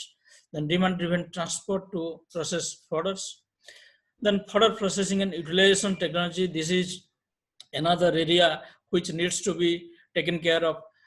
If you see the Punjab and Haryana area where these crop residues are being burnt and giving pollution to nearby cities, including Delhi. So this is one area where the fodder processing and utilization technology will come into effect. So community pasture development, this already I have elaborated, but here how you can go for at village panchayat level through NGO, Manrega, then extension agency and participation, that state seed corporation which I was emphasizing. So the fodder production, that is drought tolerant fodder varieties, and you can go for azola hydroponics, then fodder preservation, hay and silage making. This is one area. If you go for feed banking, then that will actually counter the need of 365 days feed availability to the animals. Then use of unconventional feeds, agro-industrial byproducts, then enriched and value-added low-quality forages, particularly the rice straw which are getting burnt at Punjab and Haryana area. If they can be enriched with urea treatment and baled, so that can be used in the next production cycle. Then improvement of nutrient utilization by animals, here feeding management, and then feed additives and supplements. This actually the researchable area where going through feed additives and supplements, we can reduce the methane, particularly whatever additives we will include that may not be means giving nutrition to the animals, but it will modulate the metabolic environment so that methane production will be less. Then genetic manipulation rumen microbes for efficient feed utilization. This is another area where we can go for metagenomic studies of total rumen microbes and find out what are the beneficial microbes which actually provides nutrient utilization, at the same time reducing greenhouse gases, methane emissions and nitrous oxide emission. So nutritional requirement of Indian livestock are generally met through these resources, and optimum productive livestock depends upon regular supply of balanced nutrients, which is earlier Dr. Upadhyay was emphasizing for balanced nutrients. Then nutritional states affects productivity before producing may adverse effect on health of animals. So you have to avoid nutritional states, because once there is deficit nutrition and animal goes down, or goes down of body condition, then the time taken for running down body condition and time taken to recover it is more. So time taken to recover it is more. Again, the animal may not come into its original state, so that production is getting affected. So our first aim is to prevent the animal to go into nutritional stress, or you can say in that regards nutritional immunity to the animals, so that the production will be sustained. Then this is one technique, feed chaffing, which actually is not people are advocating but not practicing in full scale. It is a very simple intervention which saves 40% forest scarcity, and I have given in that table there is 40% deficit of dry and green forages. So this is a very simple technique, and people should adopt the chaffing technique, which will save the deficit. Then total mix ration, this is always the TMR is a concept now coming up, where the balanced feeding can be ascertained. Then establishment of compact feed block plant at panchayat level. This I will give one model where how you can go for a complete feed block plant at panchayat level. The use of complete feed technology, transportation to deficit and calamity prone regions where the drought is there or flood is there, then to all other high hill regions when during winter the availability is scarce. Then definitely scarcity feeding, as I told, giving nutritional immunity. So that is first the belly should be fed, that is feeding to belly. Then improving usage by urea treatment, as I told that stubble burning, we can prevent stubble burning by belling with urea treatment. Then use of urea molasses enriched feed block, use of complete feed block. Here the area under fodder production, then the drought tolerant fodder variety. This already means the NARA is working upon this, and they have also given package and practices in different rain-fed area, how they can go for the pasture management and also the fodder management. Then use of crop residues. Here, just this is I wanted to give a figure where cereal crop it is 70%. So the residue are there. The sugarcane baggage, the stubbles, then partially damaged wheat and other grains which are not used by the human beings or in the food industry. Those can be diverted into this complete feed block making or TMR making. So in sugarcane growing areas, sugarcane tops and dry sugarcane leaves may be enriched for food protein and efficient utilization of forages with the anti-nutritional factors. Because at one hand, when there is climate change, it affects the nutritional quality of the fodder, and because of growth of other weeds variety, the anti-nutritional factors from the pasture will availability to the animals will be more, which cause harm to the livestock productions. Then feed supplement blocks for enriched utilization of taniferous foliage by ruminants. Here, one thing I wanted to emphasize here, the anti-nutrients can also be used as, can be diverted for pro-nutrients. That and this is the situation where the paddy stubbles are getting burned. So these can be diverted to feed and fodder resources. This is another that is monsoon harvest. During just after monsoon, there will be ample growth of many forages which are less liked by the animals. Those can be stored as hay or silage and provided beneficial. So this is one area which we have worked upon, and this is a symbol that is jungly sag, we can say cholai, which can be stored. Similarly, the other grasses, and they can be stored as hay, silage, or that can be made into blocks like block 1, 2, and 3 I have given here. Then the area of cactus. Here, cactus can be a supply of fodder, feed and fodder, along with water in for 365 days. This is, and cactus can also be converted into silage or mixed silage.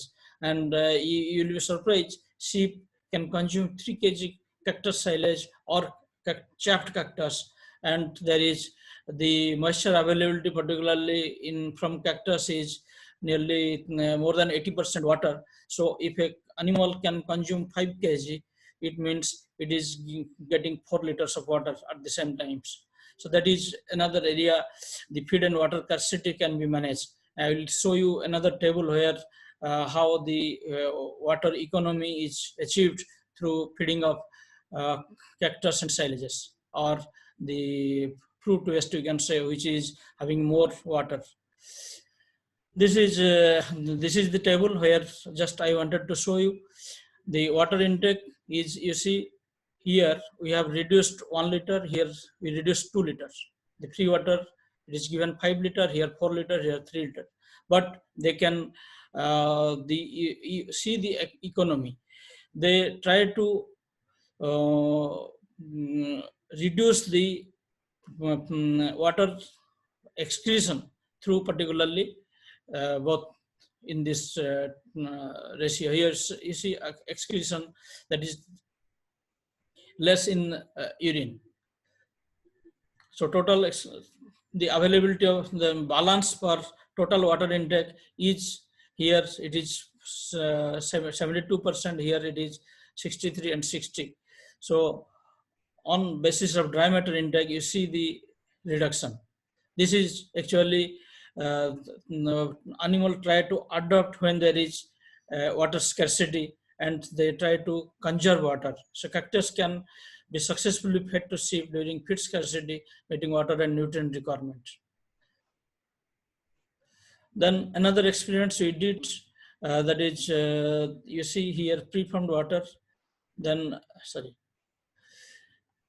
here the preformed water is this much, means, but free water, it is 2.9, 2.6, and 2. Then excretion through urine, you see it is getting reduced. That is animals' adaptation to low water intake.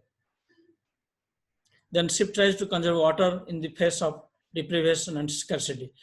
So here, actually, the experiment was started with 40% restriction, up to 40% restriction, 20% restriction, 40% restriction.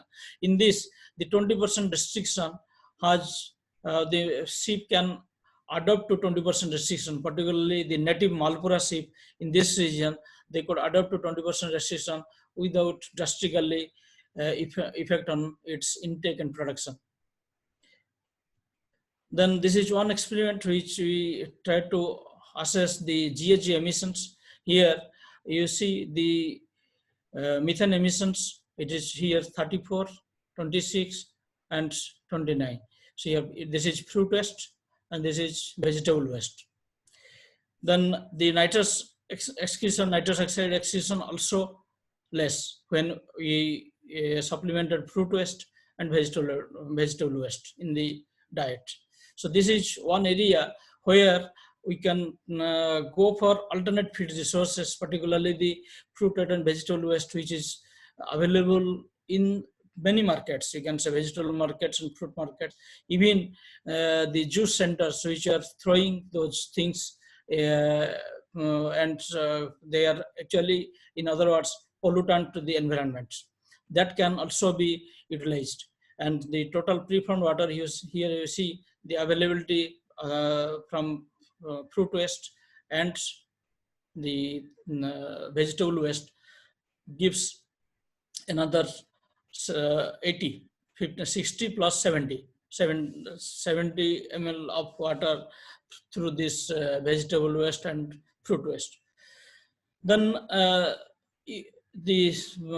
here we see the total antioxidant activity also, and also the immunity status of the animal. The addition of fruit waste and vegetable waste, you see there is the antioxidant activity of the animal or antioxidant status of the animal is increased. Similarly, the immunity level is also when we challenged with PHAP, the immunity is better maintained because of this addition of vegetable waste and fruit waste, which provides actually some of the phytochemicals to through antioxidants, or you can say the vitamin C, then the phytochemicals like tannins and others biofactors. Then azolla, you all know how azolla is helping. This is a water plant where particularly the coastal regions, they can grow azolla and fit even in our semi-arid regions. We try to develop this azolla plantation, and this is a very good source, and we can prepare azolla pellets like this, or you can azolla block and store for future feeding.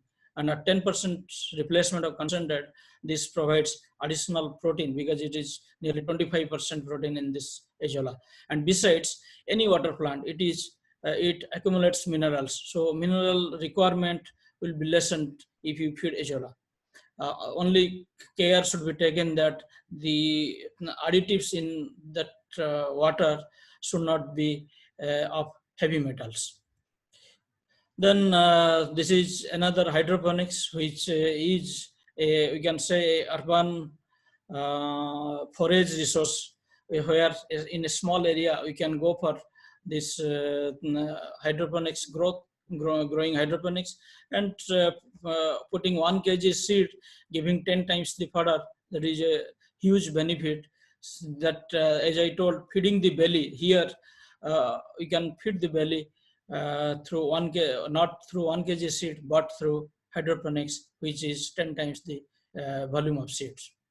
And at the same time, it gives plant enzyme, then increase CP content, vitamins, essential fatty acids, and there is also due to sprouting, there is reduction in anti-nutritional factors.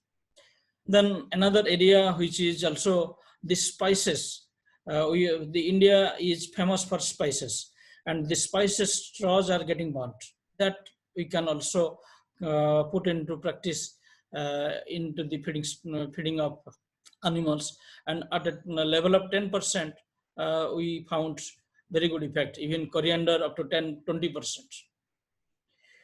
Then the anti-nutritional factors which I emphasize that due to climate change, there is increase in anti-nutritional factors. So those can be used as we can harvest their pro-nutritional effects.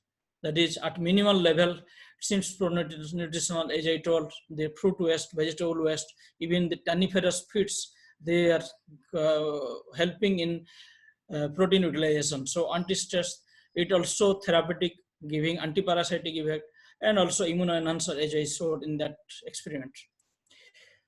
Then this is the model which actually I wanted to emphasize.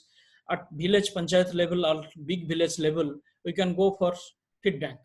So where farmers, whatever the resources at hand, they can come with those resources with a book that yes, this much, suppose 10 quintals of rice straw I submitted to the bank, then I will get the TMR, not the rice straw. I will get the TMR in full form, which can be fed to the animal, and that will be beneficial. So the exchange ratio should be worked out at feed bank, where suppose when one person farmer is coming with 10 kg rice straw, then how much TMR he can get in exchange, and that he can feed to his animals where he is unable to feed his rice straw for productivity purposes. Then this is the feed through feed banking. These are the technology which helps in feed banking. We can have a chaff cutter here, and this is baling, and this is stacking, particularly in the stubble burn area where stubble are being burnt. We can go for leftover crop residue from burning to buying, so creating a circular production chain. So chaffing, baling, block making, these are some of the technology which can be made more user friendly, so that not a waste. We should not say it is a waste until it is wasted. We should not waste it as by burning. Rather, we should use it for feeding. And definitely the feed bank should have all these components also, like we can making hay, making compound feeds, making silages, making feed block, making pellets, etc. This is silage. Then mitigation strategy here. There are many. As during my talk, as I told, that raising fodder in government as well as farmers' land. If we divert the wasteland into pasture land, that will actually reduce some of the anthropogenic gases which is coming from the wasteland regions. And definitely when we will be increasing the production, it is indirectly correlated with reducing greenhouse gases from enteric fermentation. Then the way forward is definitely the indirect effect of climate-driven change in animal performance results mainly from alteration in the nutritional environment, and that we should have integrated farming. Organization of animal camps for farm animals are beneficial, and now government is stressing upon that zero budget farming, where everything in the farm can be utilized for one or the other purposes. So although livestock is more resilient, and in the process of climate change, they try to adapt to the environment, but definitely they are also exposed to various degree of stress that can be minimized through feeding and nutrition and the phytochemicals which I suggested. Then definitely TMR, silage preparation and evaluation, and using locally available feed resources, and then the use of hydroponic technique for fodder production, that is particularly for prevention of adverse situation in this. So pasture, grassland management, carbon sequestration, and climate resilience. Finally, you can say that if we manage the livestock nutritionally, definitely we can manage the greenhouse gases emission more economically and that will actually save the environment, and we can make the environment green, and also the products of livestock green. Thank you very much.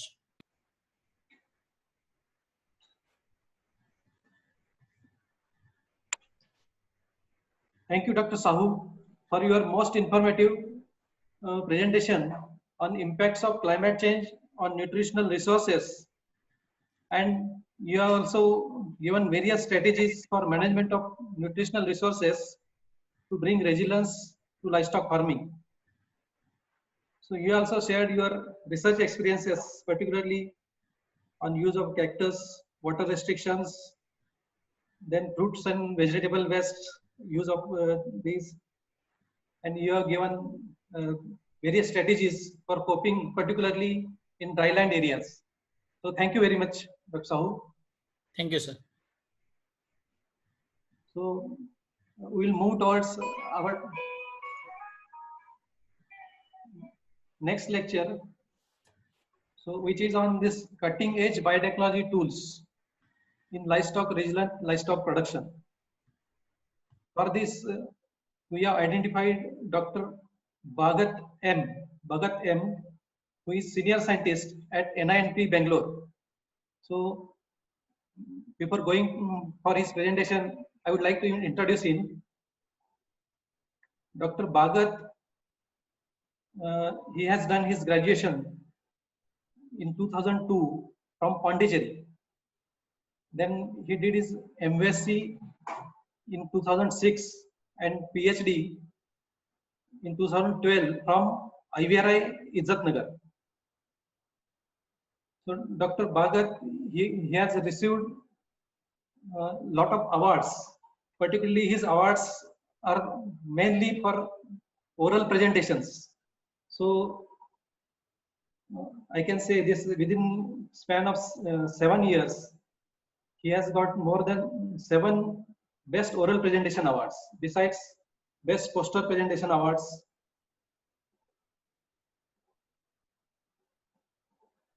So he is working in one Indo-French project regarding animal adaptations to climate change.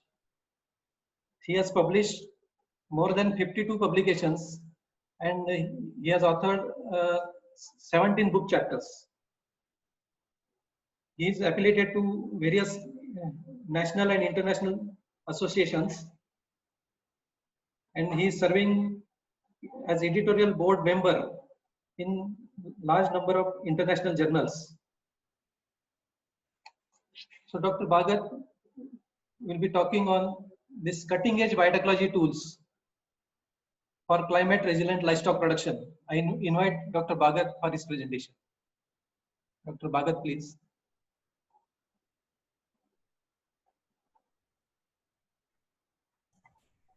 Am I audible, sir? Yes, you are audible. Yes, sir. Screen is visible, sir? Visible, just you make it full screen. Yeah. How about now, sir? Fine? Yes. Okay, go ahead. Yeah. Warm good afternoon to everybody. Respected ADG Animal Science, to the Director, National Institute of Abiotic Stress Management, to Pradhan sir, to all the stalwarts, to other speakers, and to the participants. A warm good afternoon. First of all, I would like to thank Director and the organizing committee for giving me an opportunity to be in this national webinar on climate resilient livestock production, opportunities and threats. And I'm happy to present my topic entitled Cutting Edge Biotechnology Tools for Climate Resilient Livestock Production. And this will be my plan of talk, starting with that of the introduction, the next generation sequencing, application of microarray in the genomic selection, then climate change related transcriptomic studies targeting the heat stress studies, then the metagenomics, how CRISPR-Cas technology can be extrapolated in terms of climate change livestock production, to the biosensors, and to conclusion and way forward. And coming to the introduction, since morning we have been hearing all the nice talks from great people, and Upadhyay sir had clearly told that genomic selection is an important criteria in choosing the animal for the next generation. So how to choose these animals? The biotechnological cutting edge technologies plays a very, very important role. And this next generation sequencing has been helping us in identifying the various genotypic character and the phenotypic characters. So we all know that this omics study had this omics study is a very important technology recently being used by various researchers. Coming to the central diagram, we all know that from gene the RNA, from RNA it gets translated into protein and the metabolites. Simultaneously, their study also on the side part was gaining importance from a study of the single gene to that of the genome, the study of the whole genes together, then to that of the transcriptomics, to that of the whole transcriptomics and the metatranscriptomics, to the proteomics and to the metabolomics. Side by side, the biotechnological tools have been slowly evolving at a greater pace, and the advent of the next generation sequencing has helped these things in identifying the various genotypes and the phenotypes. So from the genes, we will be this genomic sequencing and the metagenomic sequencing had came into the picture. The microarray and the RNA sequencing had played a very important role in identification of these expression studies. Then in terms of identifying the proteomics, the 2D gel electrophoresis, the mass spec and the mass spec and the NMR had played an important role in identification of the metabolites. Coming to that of the sequencing technology, currently we are in the third generation sequencing technology where the PacBio and the nanopore is playing an important role. Starting with that of the first generation sequencing, the Sanger's method of chain termination DDNTPs, where we were able to come out with only the reads of 700 base pairs. However, when the second generation sequencing started into the picture, the massive parallel sequencing technology had arised, where we were able to generate data of in terms of millions of base pairs.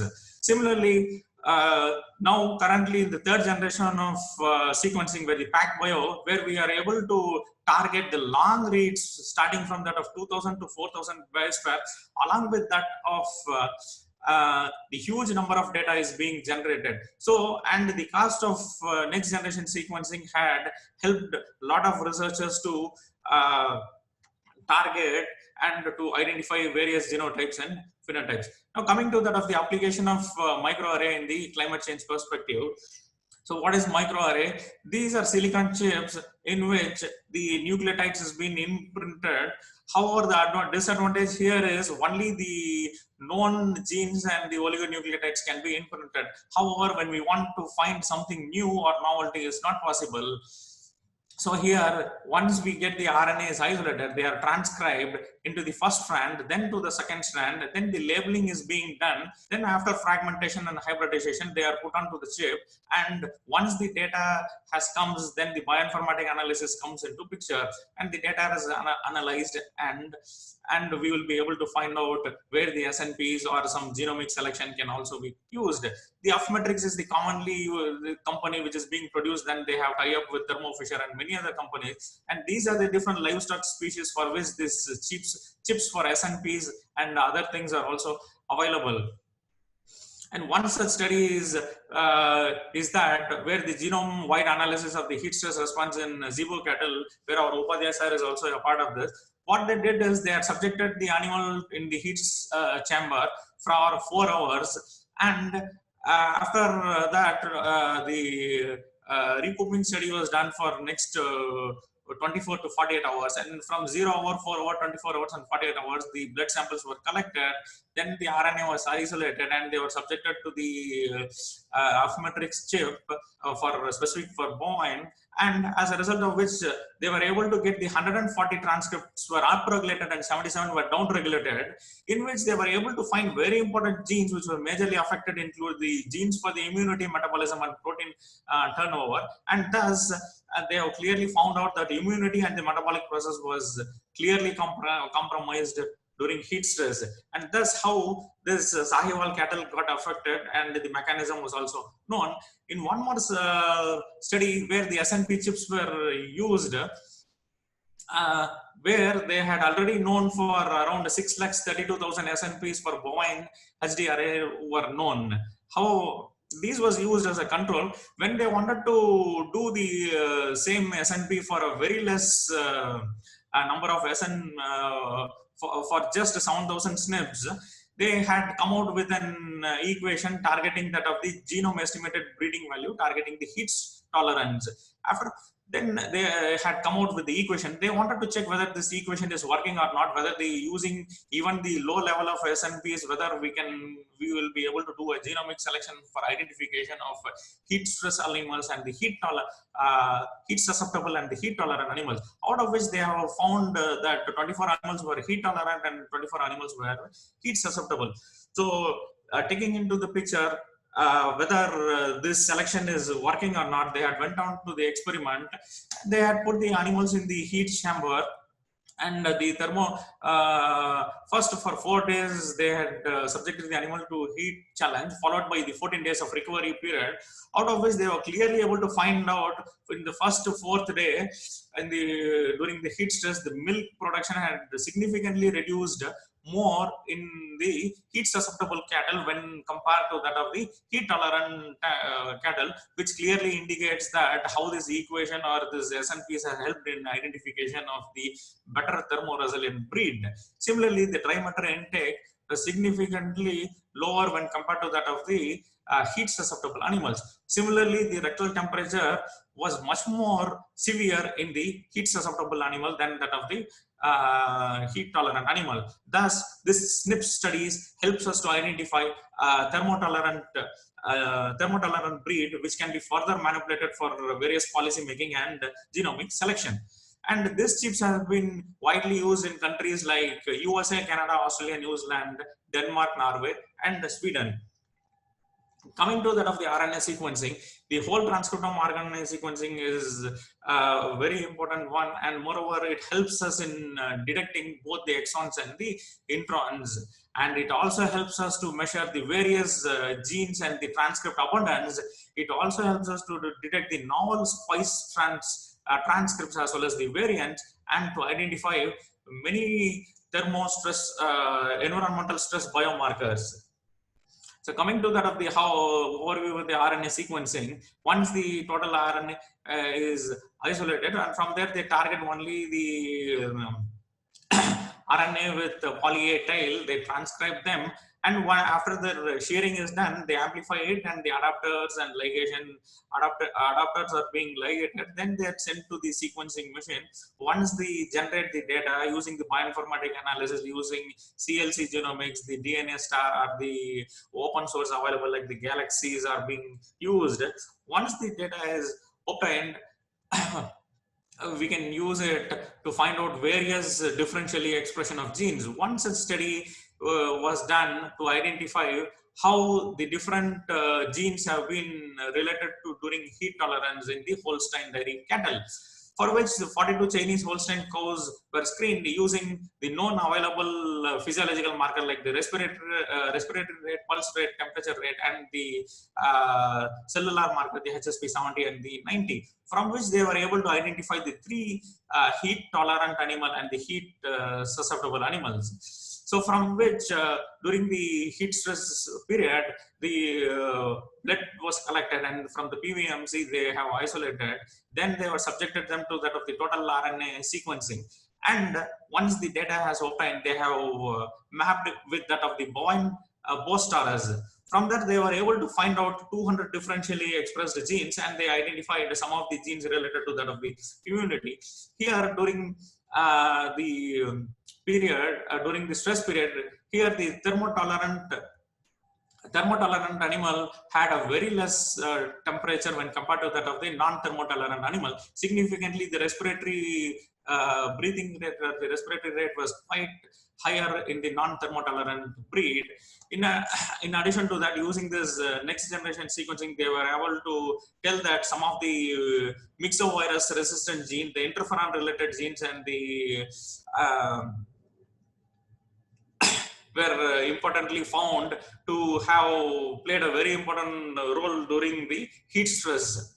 Similarly, in another study, Srikanth et al. And his group, they were able to identify many genes and the pathways related to the Holstein calves during the heat stress.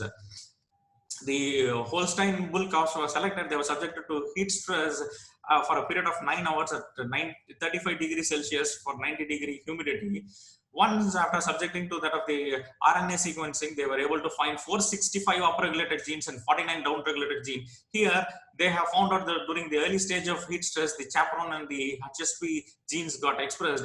Following that, the presence of HSP genes in the extracellular have triggered the immune system activation, which in turn relates that HSP also acts as antigen presenting cells. When the continued or the chronic exposure of the heat stress had led to the expression of the cell cycle arrestor, the tumor suppressor genes, and the cells involved in the apoptotic process, as a result to prevent the cell death and for any further tumorigenesis. Here, the important thing is that they have found out the important pathways which are being altered, which include the phosphorylation, kinase activation, apoptosis pathway, the toll-like receptor pathway, interferon pathway, and the MAP signaling pathway. Here in the study, we can clearly find that before the heat stress here, there were differentially large amount of expressed genes. However, once the heat stress has been subjected, these animals, the expression pattern has continuously, completely reduced. This is the green color depicting the higher expression in the higher upregulation of the genes before the heat stress. Once after the heat stress, you can see the number of genes has been completely down-regulated. And the study had also helped us in finding the important signaling pathways of the toll-like receptors, T-cell receptors, B-cell receptor, toll-like receptors, and various protein processing and antigen presenting pathways needs to be targeted during the heat stress. And as Sahu sir has already told in the previous lecture, that rumen metagenome plays a very important role. However, in the recent years, the metagenome studies have played a very important role. Coming to that of the biotechnological, this one, here in the 16S rRNA, we have V1 to V9 hypervariable regions, out of which the V3 and the V4 is the most studied and most reliable results when you wanted to study a community-based targeting the bacteria or the archaea. Out of which, when we go for the metagenomic sequencing using the V3 and the V4 region, once the data is obtained, you can use the MGRAST for sequence analysis and for data comparison. And one such studies we have done in NINP, where we had already compared the 3 different breeds of goats: the Salem Black from Tamil Nadu, Malabari from Kerala, and Osmanabadi from the Marathwada districts of Maharashtra and the adjoining Karnataka districts, where all the 3 breeds were known for the resilient capacity and the heat stress ability. We wanted to see whether out of the 3 breeds, we found out the Salem Black was highly tolerant based on the physiological marker and the molecular markers using the HSP17 and other genes related to the cytokine and toll-like receptor. However, we wanted to see how the rumen microbiome have behaved. So after subjecting for the V3 and V4 region, we were able to find out that in all the heat stress animals, all the heat stress groups had variation in the phyla, genus, and species compared to that of the counter control group. This was also correlated with that of the Panting score, where we can clearly see that the Salem Black had definitely not much affected when compared to that of the other 2 breeds of the heat stress in the Osmanabadi and the Malabari goat. Similarly, when we using the PICREST, we wanted to study the functional annotation. Here we have found a very nice finding that the heat stressed Salem Black, being an adaptive breed, not only in terms of physiological and molecular markers, but in terms of rumen microbes also, they have shown a clear functional annotation, having a huge difference when compared to that of both their Malabari goat and the Osmanabadi goat, using both the KIT pathway and the GO pathway, which was also correlated with the better ability to withstand in the size of the rumen papilla, and the width of the rumen papilla were much more better when compared to that of the heat stressed Malabari goat as well as the Osmanabadi goat, which also proves that this breed is much more thermotolerant when compared to that of the other 2 breeds. Similarly, in the cattle, they had found out during the heat stress that the lactate producing bacteria was more than compared to that of the acetate producing bacteria, which in turn could have been affected the quality as well as the quantity of the production of milk, as a result of which the rumen bacterial composition and metabolism got affected during the heat stress. And overall view of the NGS, what we can tell that using this NGS technology helps us to better understand understanding of identifying the both the genotypic and phenotypic characters which has been affected by the environmental stresses, and thus we will be able to identify the thermotolerant traits, taking into the perspective of climate change livestock production. And coming to that of the new technology, the latest which is being very gaining importance is the CRISPR-Cas technology, where we have the CRISPR-Cas enzyme along with that of the guiding RNA. Using this, we can target the genome. Inside the genome, we can target the gene of our interest, starting from that of the SNPs or the UTR region or any other region, where we can go. These enzymes can cause a nick, and as a result of which they can produce a new, we can insert a new gene, we can delete it, and swapping is also done, for which the two ladies after a decade had been given the Nobel Prize has been given to the woman scientist, the French microbiologist, the Emmanuel, and the American biochemist, the Brunda, have been awarded the Nobel Prize last month. And this is the single guide RNA and the nucleus, Cas9 nucleuses. They form the complexes. Once the target has been identified, the protospace adjacent motif, where they will go and identify them to the target, they will go and bind. They causes the nick, and you can using this you can produce an nick. Then deletion of the sequences, addition of the sequences, and swapping of the sequences is all possible. And through non-homologous recombination method, they can be joined, and thus the editing is all possible in the whole genome. Using this technology, they have produced the CD163 impaired piglets, where it is known that the porcine respiratory and reproductive syndrome virus targets the CD163. So using this technology, they have deleted the 163, as a result of which they took the piglets were challenged for CD163 negative piglets, and the CD163 positive piglets were targeted. After the using this virus, after the challenge, they were able to detect nothing in terms of the viral nucleotide particle, where the CD163 is lacking in those piglets. Similarly, the antibody was not detected, and there was not even any respiratory signs or the fever were detected when compared to that of the presence of CD163. Similarly, the polled cattle were also produced using the same technology. And this technology can also be extrapolated to the climate change livestock production system. And one more important thing is the biosensor, which is taking an upper lead. This is a 0.9 billion industry expected to go through 3 billion in the next 10 years. So for this technology, we have this cow collar for especially this is just a $70 equipment, just a collar attached with that of the with motion sensor devices. Using this device, we were able to find the ambient body core temperature, activity, rumination, body movement pattern, step count, gait count, posture count, eating behavior, comfort, and lameness, similar to that of what we humans are wearing, like that of the MI device and the Nike watches. So this will send signals to our mobile app telling that your 6 cows are in heat stress, so kindly put them in the shade or pull it up. And even the heat stress can also be detected using such new technologies. Similar is the one more neck collar, the resilient silent herdsman from that of the Israel.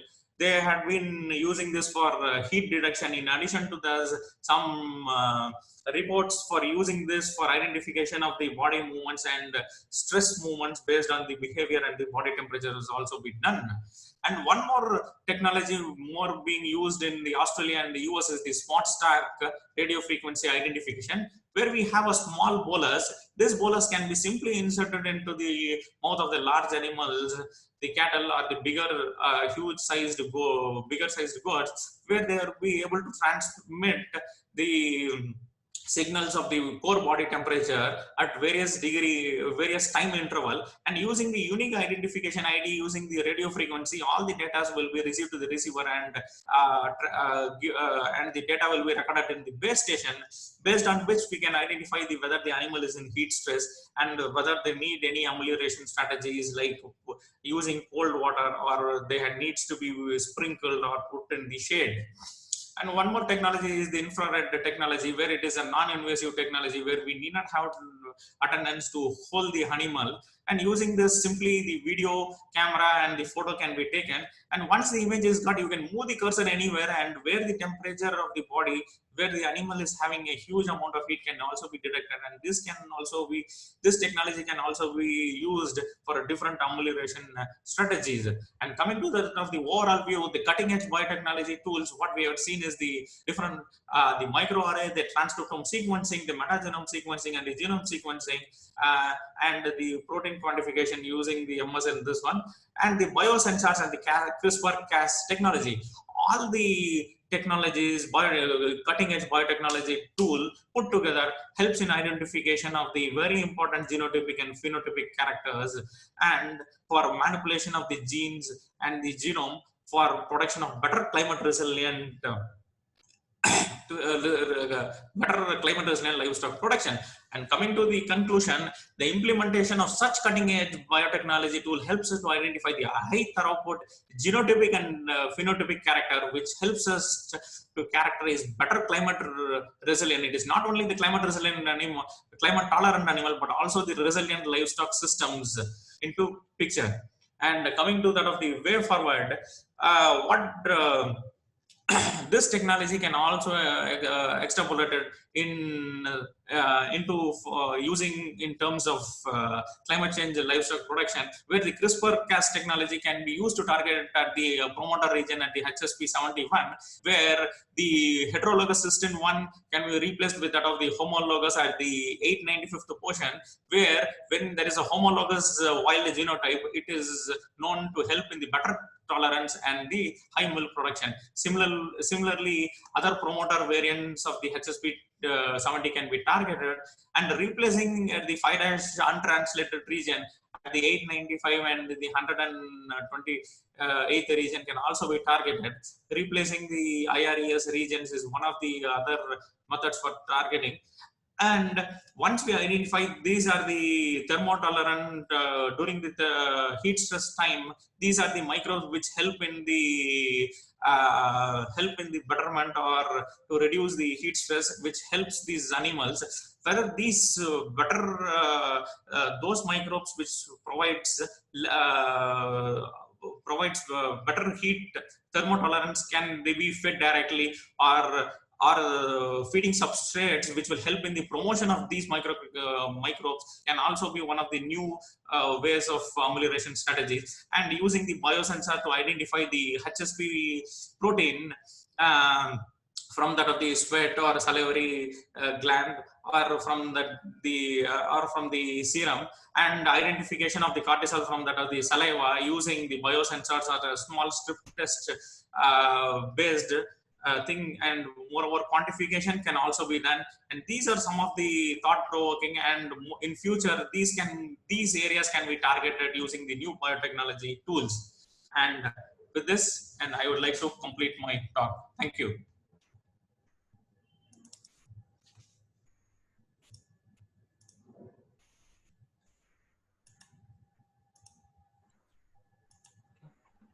Thank you, Dr. Bhagat, for Yes, your sir. enriching presentation Yeah. on use of cutting-edge biotechnology tools in climate-resilient livestock production. Yes, So sir. you have briefed nicely about the next generation sequencing, microarray techniques, and other modern tools such as metagenomics, CRISPR-Cas, and also you have shared your work experiences also. Yes. So thank you very much for your nice presentation. Thank you, sir. So now, coming to the last in the series, we have one more speaker, Dr. Shantaram Gaikwad. So I would like to introduce him before his presentation. Dr. Shantaram Gaikwad graduated in 1994 from Veterinary College, Shirwal. After that, he worked in various cooperative societies, Mayur Cooperative Milk Federation at Kolhapur, Pune District Milk Federation at Pune, and since 12 years, he is working at Govind Milk and Milk Products at Fulton. He has implemented a lot of low-cost innovations in dairy productions, particularly in hydroponics, silage making, and that too on farmers' field. He has authored a number of books in Marathi for the farmers, and he has received uh, one award of Best Extension Veterinarian from Shirwal Veterinary College. So now I invite him, Dr. Shantaram Gaikwad, for sharing his experiences and initiatives of implementing climate resilience to dairy production. Dr. Shantaram Gaikwad, please. Thank you, Dr. Thank you, Dr. Purane, sir. And I am very much thankful to Dr. Pathak, sir, director of this institute, and Dr. Purane, sir, and their team, that they have given this opportunity to me to share our farmers' experiences, what they are doing to mitigate these climatic problems. So I think a lot of senior speakers, they have given technical information. So now I am moving on the practical aspect, what we have done here.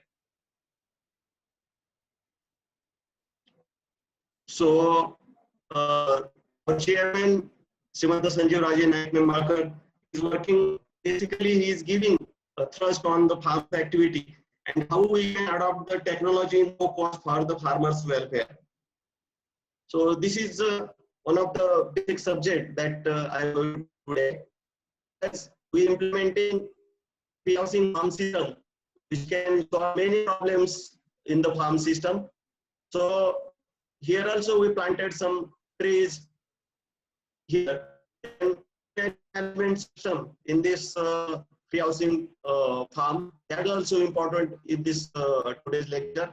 In feed and fodder management, in this silage, hydroponic, azola, that's stories we see here.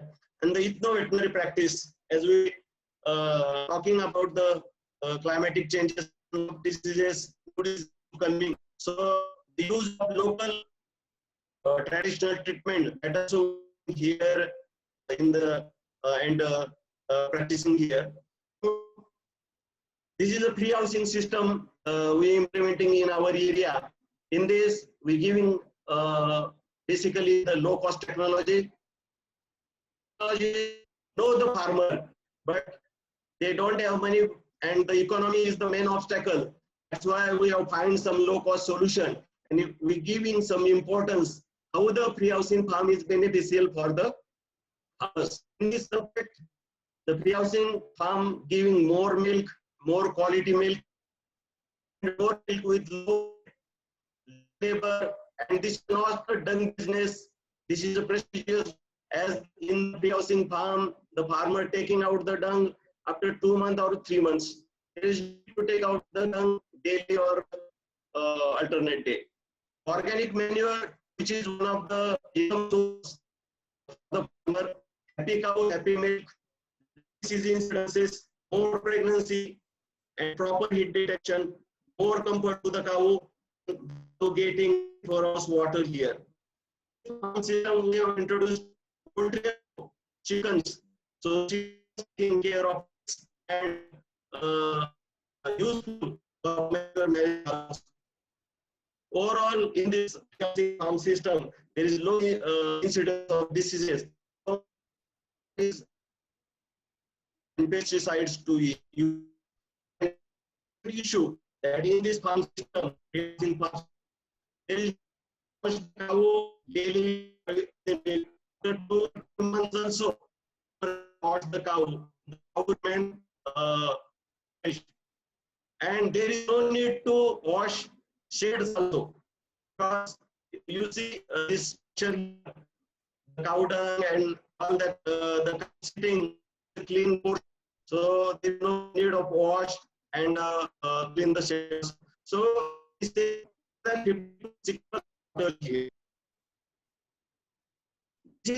promoting the pre-housing farm system using this cost technology, more economical and more giving force using the local resources.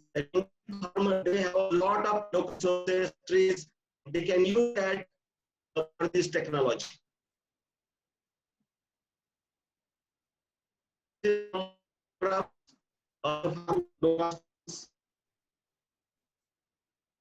you see the manger, some farmers they do manger with a because they want to do this technology, but so they're using this gunny bag with low cost technology. They use this after getting money, converting into this high cost dairy farms. Normally for the cow comfort, we bring mats. The farmer mat is not affordable, so we can use these crop residues that can be grooming also important for the cows to take this problem. But the thing is, you thinking the cost of grooming brush. With the cost of grooming brush, the farmer can purchase 2 or 3 cows. So in a way, the farmers they have developed such low cost grooming brush. 4 rupees, 1 middle wood and 1 rough material at 2 lakh. The cow can groom herself there. Under the temperature, lot of our farmers visiting Punjab and they seeing lot of videos of Israel. But the cost of this temperature cooling is very many hundreds of farmers in our area that we have developed one cooling unit which is costing near about 6,000 rupees for 10 to 20 cows. In this one sensor we have applied there. Temperature sensor you hit to the motor and all the fogging system starts. Now if the humidity is increases, we using the EM solution, useful bacteria. So there is low chances of mustard also. So in this freezing farm. So taking care of this. So there is no on the farm to use pesticide, heavy pesticides on the farm. So, many farmers saying that they have 50 hens, 100 hens in free housing dairy farm, and all is expenses. We talking about how the marginal farmer or road farmer in this area, how the farmer can earn more. One of the styles of farming. We also organic way of organic deployed farms. This is only where the animal is in the free farm. Good quality manure, that manure is going to the farm. Again, this cycle started. After 15 years, started. This is this organic milk. Many farmers in our area have started free housing farm. After 2 months or 3 months, after but during the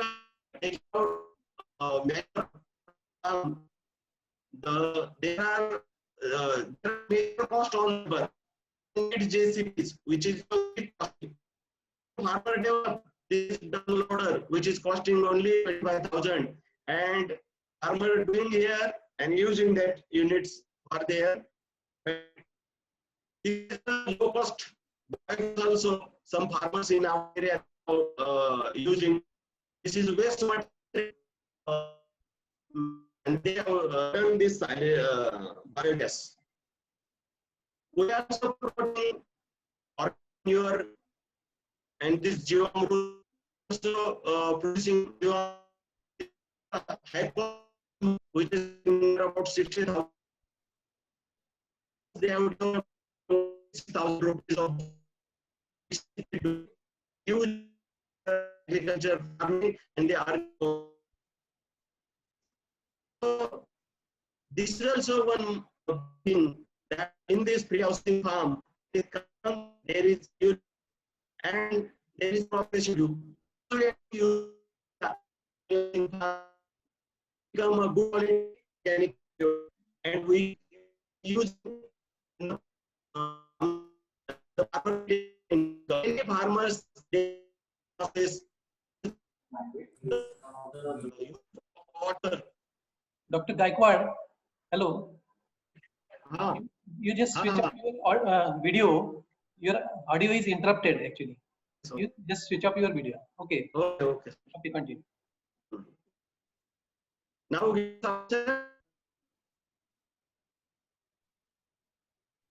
sir, काय येतोय का आवाज?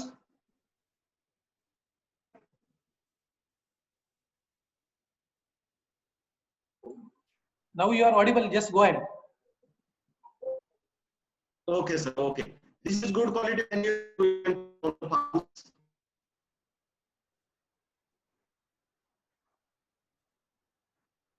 You see this slide, slide there, sir. Second. Slide is visible. This regarding biogas. Biogas slide now. Why?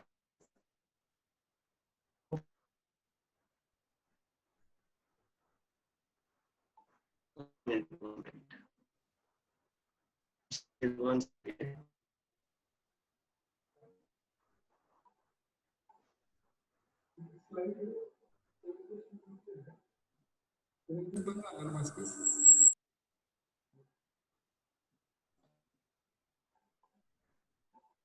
Yes.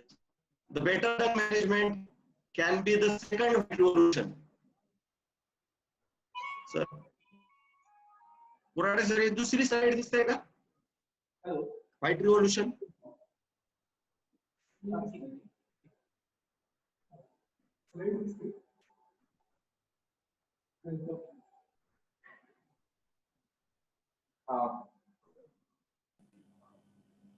Dr. Gaikwad, your slides are not visible.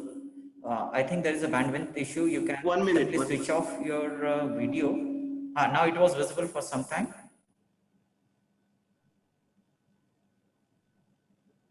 Okay, sir. Okay. Only 2 minutes.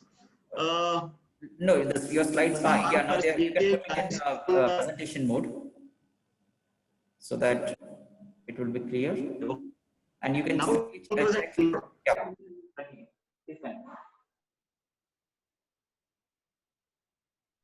Okay, okay. For this, dairying is not just about milk, but also dung. This good quality manure, our farmers they're doing daily for 10, 15, 20 rupees. Our farmers they're getting more money from this manure also, and this manure is very useful for water saving in many areas. Those farmers who using this manure, they saying that we saving 20 to 25% water for our agriculture crops. This is one article company में भी आवेदन हो सकता है.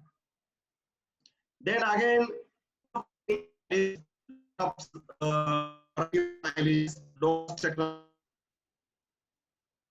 is pit silage. We also bring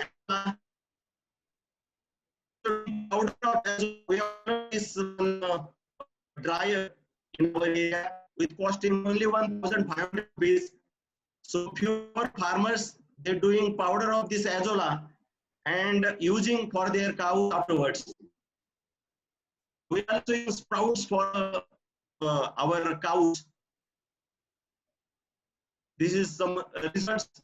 This is one article published in International Sprouts Grower Association for our success stories.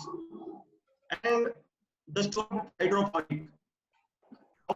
Hydroponic in our area with cost. This is one module. Doing using their local resources. You see now, this is the use saris for doing the hydroponic model. And these farmers they don't have electric, so you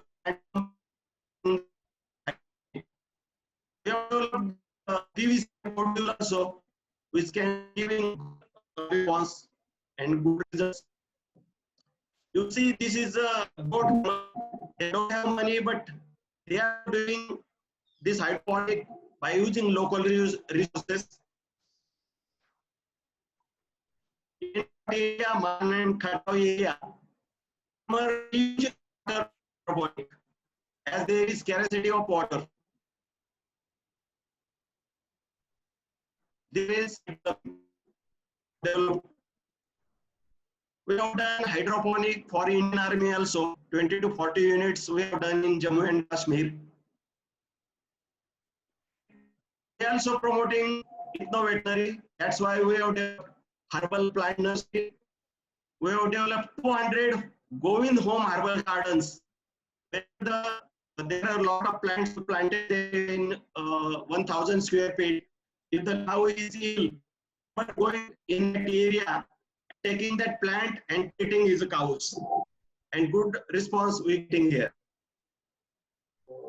This is our story published in some newsletter. In food and agriculture organization in nations as sustainable pathway. This is one hydroponic story in NABARD. Some case papers and study papers. ICAR also support to us for developing these various models for hydroponic. Models. This is in IVRI.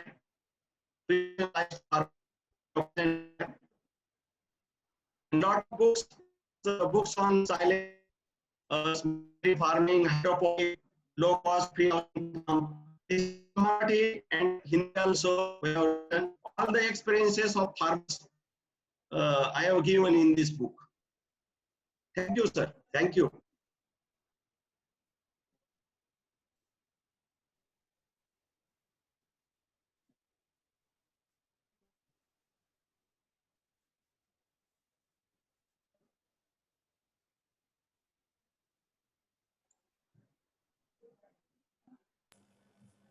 Yeah.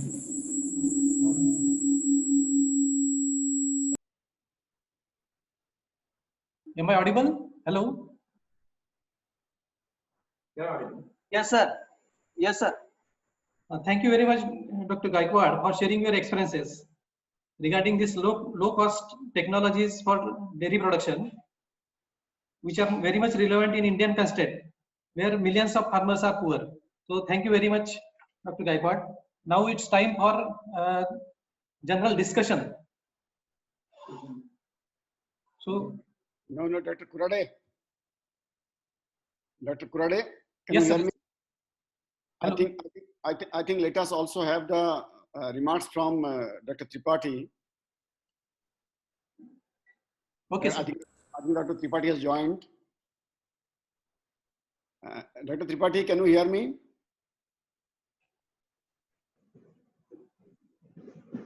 Dr. Saab, can you hear me? Okay, Dr. Saab. So now if you are ready, we would be very, very happy to have your remarks.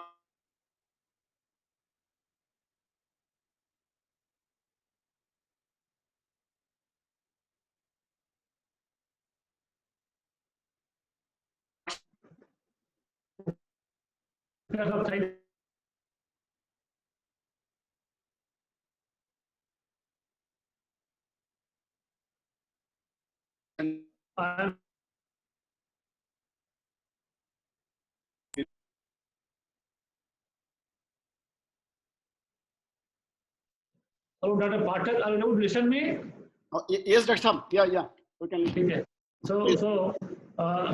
So thank you for this opportunity, and I'm really sorry that I could not join at 10 o'clock because of my other engagement. And, it is okay. DGs are also there. We all can understand you. Yeah. So and also there are many expert people like Dr. Honappa Gol and Dr. R.C. Upadhyay and other speakers who have joined this webinar. And though I could able to listen in pieces, but 5 lectures that have been that was really framed, it was a good, and all topics were quite relevant to production of climate resilient animal livestock in the country. Because all of you have listened to 5 lectures, and then Dr. Patel might have also spoken something on this. So there none appear too much to speak on this. But some of the point I would like to mention here that Indian livestock receptors are well adapted to our system. being a tropical country, majority of our livestock, whether it is cattle, the sheep, goat, buffalo, they are well adapted and on the regional basis also. First thing that we are required to do is that how we can really see that how to really see that all the indigenous stock should be characterized in this country. We have got a huge population, almost 536 million. And if you see there, almost from 20 to 70% of them are still uncharacterized. And we tell them as a non-disciplinable. And many of we have got, for example, only 50 cattle breeds. And there must be more, 50 more in the country. We have not yet realized those things. So the first thing that we can do is that we have to realize that they should be really characterized and accessed and registered as a breed. So the climate change, it is double-edged sword. That even livestock itself, somebody was presenting also, that livestock itself is a contributor to greenhouse gases, and in turn it also causes climatic global warming also. But again, livestock is also affected by the climate change, and that many of the speakers have very clear how the production is reduced in all aspects, especially due to heat stress. And almost our cattle, our indigenous breeds, all are well adapted to the heat stress also. According to one study that has been being done under the NICA project and also other projects at IBRI or NDRI or even the CWRI, they have found that our cattle have got a good resilience for heat stress in comparison to crossbred even. Even we have allowed in past about 75%, up to 75% blood in crossbred for the exotic blood. And even they are susceptible in comparison to our indigenous livestock. So we have to see that our crossbred program has also led to many still are susceptible to heat stress and pesticide production. Many diseases, they are coming due to climatic changes. I don't think that anybody might have told about the diseases, how it has changed the scenario in the country. Many, at least vector-borne diseases are the one, they are most commonly they are being affected in this country, and also parasitic diseases. And if you have a very good example of blue tongue in Europe, that occurs due to slight changes in temperature. And many vectors are moving from a warmer area to colder area because of the temperature. There are many diseases like Rift Valley fever is one that is very important, and it has a scope to spread anywhere in the country, although India doesn't have it, but it can come anytime. This is very dangerous disease. All parasitic diseases, especially tick-borne diseases, mosquito-borne diseases, all flaviviruses, Japanese encephalitis, and West Nile fever, they're all mosquito-borne, even blue tongue. These diseases, they are important from one health point of view, and they are important not only from human health, but animal health also. And therefore, climate change has to be mitigated by several means. And some of the means by people are described that there will be vaccination, there will be therapeutics, there will be treatment. And we should have some permanent also kind of long-term policy, as some of one of the speakers told us, using cutting-edge technology. We can really see the mechanism how heat stress and at molecular level it reacts with the body, how genes react to these heat stressors now, and then come up with identification of certain markers. And since now we are switching, now we are working on the development of genomic assembly chips. And genomic selection will be there after 1 or 2, 3 years might be. So can we induct some of these resistant gene, heat stress tolerant gene in our selection program? So now the time has come that we should not go for only one trait like milk or fat or so on and so forth. We have to have multi-trait target in our selection process so that we can have a climate resilient animal and we can go for the sustainable animal production in this country. Now, some of the speakers, they really, they come out with how to cope up in the drought situation, and how to, and about dairy production. They have also talked about the quality of dung and how they can improve the pasture management. And our breeding programs would now include the climate resilience aspect also, invariably at a state level or at a national level. So with this, I thank the organizer for giving this opportunity to speak and also participate. And I have learned many things through this, though in pieces. But through 4 or 5 speakers, I was able to learn that how we can achieve our goal of climate resilient livestock production in this country. And in nutshell, we can have a sustainable production. Livestock itself, it has come in all SDGs, all 17 SDGs that we have. The importance of livestock is included in every SDG. So livestock production is one that is an integral part of Indian agriculture, and it has to be taken care of. And climate change, AMR are the several issues that are the burning issue globally. And therefore, this seminar that is organized by Dr. Pathak is a very topical, and perhaps it will spread message. And also people will be more conscious about the kind of research that should go on in this country. So with this, thank you, Dr. Pathak. I really enjoyed this all through this webinar. And with this, I stop here. Thank you. Thank you, Dr. Tripathi. It is really nice, though you intervened very briefly, but few very salient points, very salient points you really brought out. And I must appreciate your last comment that livestock is related to all the SDGs, all the 17 SDGs, Sustainable Development Goals, directly or indirectly, starting from zero hunger to climate action and all of these things. And this is more important for the resource poor farmers. It is also heartening to us because you have this conclusion that being in tropical region, our livestock are generally more tolerant, more adaptive to our climate change. But even then, there are several issues are there, including multiple stresses, particularly disease you mentioned. So these are very useful, Dr. Saab. Thank you very much for your intervention. And I think the summary points, few points which you raised are really the crux of the matter, the crux of the whole webinar, whole conference we are making. I think these are very useful. Now, Dr. Kurade, we shall go to the general discussion. I was seeing at the chat box, there are several very important issues many people have raised. So let us devote some time to discuss some of those aspects. Over to Dr. Kurade, please. Thank you very much, sir, for your guidance and encouraging words. Now I pass on the mic to Dr. Bhaskar Gaikwad for general discussion. Yes, thank you, Dr. Kurade. Without further much ado, we will, can you just mute the mic? Yeah. So now I think, am I audible? Yes. Hello, am I audible? I guess. Yes. So going to the questions, there are several in chat box, but I'll just accumulate few of them.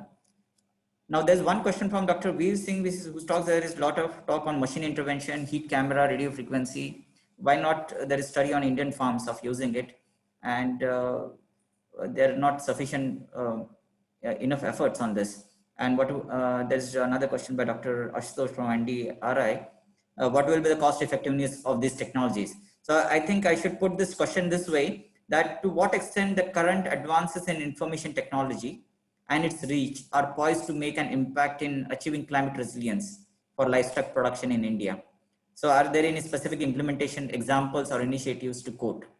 So should I invite Dr. Upadhyay or Dr. Tripathi to answer this?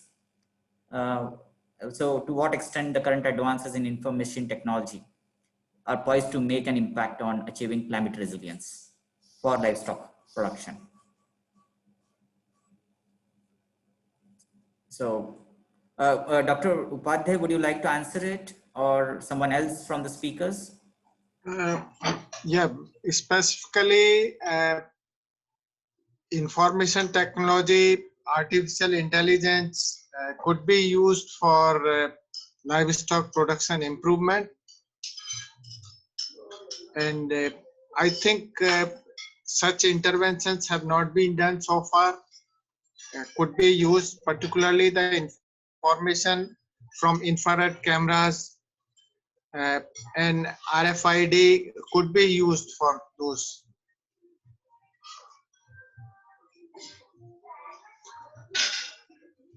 Are you able to hear me? You?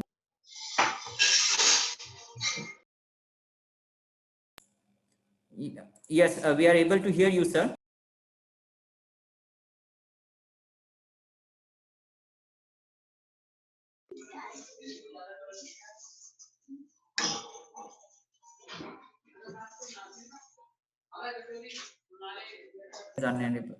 Praveen, are you please Maybe keep Dr. me on. Tripathi could give more comments on that.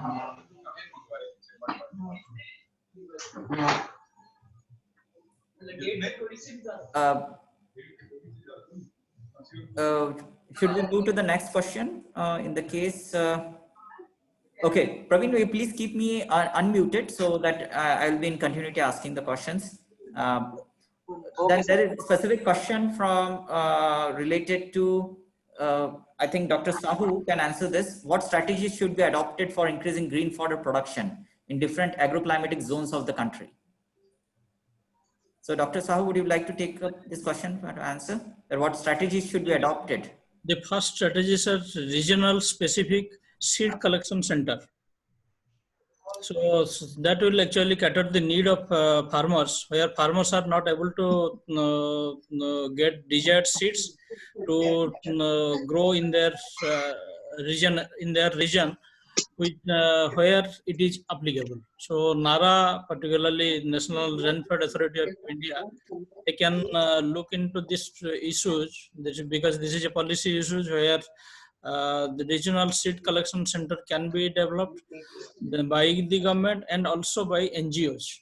And there are also panchayats where this can be included, as I suggested, for feed banking, similarly seed banking, or seed banking. Thank you, Dr. Sahu. There are a few more questions in this direction, but one specific question I could see from your slide, there was an excellent concept on the feed bank, so where the farmer deposits what is available at his end and he gets back the TMR. So are there any specific successful pilot projects implemented on this ground? And how is the feedback and any specific issues associated with this concept?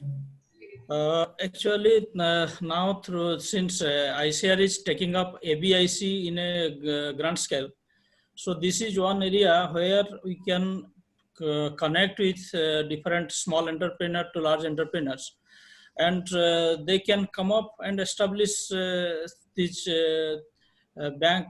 And since there are many funds are getting diverted for panchayat development, and panchayat sarpanch is getting development for the region, fund for the regional development. So some in that regard, they can demand from the government that for initial establishment, particularly the feed block machine, a grinder, a chaff cutter, and that is harvester, like that, and ultimately a feed storage, where then an pelleting machine also. So this can be a complete setup, which there should be some subsidy or something like that, or people's participatory mode, where the large people, like as I told, through ABIC, you can connect those people, and those people can establish such plant where village people can be employed through Manrega, that 150 days employment generation. So this way, this is a policy actually in many forums I suggested to different governments, but it is definitely yet to start. Thank you, Dr. Sahu, for clarity on this question. There's one general, now this is aimed at Dr. Upadhyay, RC Upadhyay sir may probably answer this, is it is generally assumed that whatever comes from soil should go back to the soil. And the food cycle involving livestock and humans what are your views on incorporating straw back in soil as against using mechanism to collect it and feed it to livestock? So whether it is okay that burning is not the way out, but whether incorporating back into soil or feeding it to animals, what should be a sustainable way to go ahead with?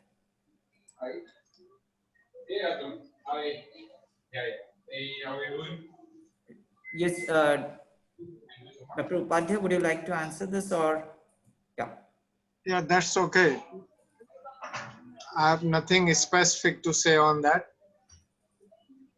Okay, okay, thank you, sir. There's one question related for yeah, but crop residue, I want to submit one thing, sir, if allowed. yes, please, Dr. Ashutosh. Yes. Thanks for giving me chance. Here, if we see about this crop residue burning, there are so many confusions in farmer side as well as in official side. So we lack infrastructure. Farmer is not willing to burn the crop residues, but due to cost effectiveness of this method and the cost he is getting for his produce, that is not balancing. That's why he is not willing to invest more money in clearing the residue with the cold method as compared कि वो उठा करके आग लगाना ज्यादा वो करता है. So first we have to develop the infrastructure. Only then we can guide the farmer and he will definitely follow the guidelines. लेकिन अभी उसको confusion है, वो अभी कुछ भी नहीं कर पा रहा. There are so many departments looking after these things. So there should be a collaborative approach, and definitely in some villages we have tried और वहाँ पर burning नहीं हुआ है. That's all. Thank you. Thank you, Dr. Ashutosh, for your views on this this topic. There is another one question. I don't know who probably would be able to answer this. Can we fermentize stubbles by spraying bacteria culture on the field? This is question by Prabhakaran Forest Seeds. So any quick remarks on this fermenting stubbles by spraying bacteria culture on the field? Yeah, it has been tried in different countries and in culture, but large scale particularly is not possible as such. Sir, here IRI has developed one culture, and this is working successfully, sir. This is working successfully and farmers are using it. Thank you, sir. Okay. Okay. Thank you for the remarks. There's one probably I think Dr. Sahu and Dr. Gaikwad can probably answer this is to what extent hydroponics as well as silage fodder production and its use in mainstream feed regime of livestock has penetrated in Indian scenario, particularly the drought hit areas. Is the scope either limited by technological or economical feasibility, or simply it is an issue of inadequate extension work required to popularize it? Sir, first of all, Dr. Gaikwad can very well answer it because he had visited extension network. But so far as nutrient economic point of view, there is no gain, I can say. But at the same time, as I told, feeding the belly in that regards, and the scarcity of area in urban locality, where people can establish a small farm, and another area which is of concern, that is water availability. If you cannot get good waters, then whatever will be grown on that, they will actually attract heavy metals. So this is any water plant, or you can say grown in water bodies, particularly this is the hydroponics and azolla, this is similar type. So only thing is in hydroponics, you can go for cost effective. NINP has lead in that. They have developed some cost effective hydroponic houses where this can be made. Otherwise, going for such a costly instruments and without any gain in nutrition has little meaning. Only thing is to feed the belly definitely it is. And there is some plant phytofactors which will help in increasing the intake. That is another angle which has advantage in hydroponics. And Dr. Gaikwad can very well explain this scenario, how people are actually seeing it in their perspective. Thank you, sir. Normally in our area, what happened? Hundreds of farmers, those have problem, they using this hydroponic. Mainly problem is the economy or cost of the model. So we have developed a very low cost model. We have given chance to the farmers, they can use their local resources. And now the cost of hydroponic is running for 2 to 2.5 rupees only. Means they developing, using their local sources, though they don't have any operation cost, means more operation cost. So drought-prone area in our Man and Khatau Taluka, we have installed 100 units for 2 to 4 cows in last 2 to 3 months. And those farmers, they have problem, they using that unit. Secondly, we using this hydroponic for organic farmers also, or in our developed farms. There the quality of milk is the main issue. The good quality nutrients coming from this hydroponic, that we getting good quality milk from that farms. So we promoting and farmers also using this hydroponic. Only the farmer is thinking that, and we also thinking that this is not a final solution for green fodder. Those areas where the green fodder is not available, there we can use this hydroponic, that much only. And in silage, in our area, there are a lot of farmers now doing silage, and there are entrepreneurship now started. The farmer making silage for themselves, and now they selling throughout the area. And in one area, there is one farmer who making TMR also. He bringing all the material, mixing there and selling for nearby 10 to 20 farmers. And this is also one initiative started in this area, as you saying in last sentence. So this is big activity. Sir, in this regard, one thing I want to substitute, sir. Yes, please, Dr. Ashutosh, put your point. The infrastructure cost of hydroponics is reducing day by day, but the main concern is quality of water and quality of seed. Because most of the fodder seed which we are using, for example maize, that is having some fungal infections or aflatoxins, which are creating problems in a hydroponic system. Either we had to add chemicals or some other issues may arise.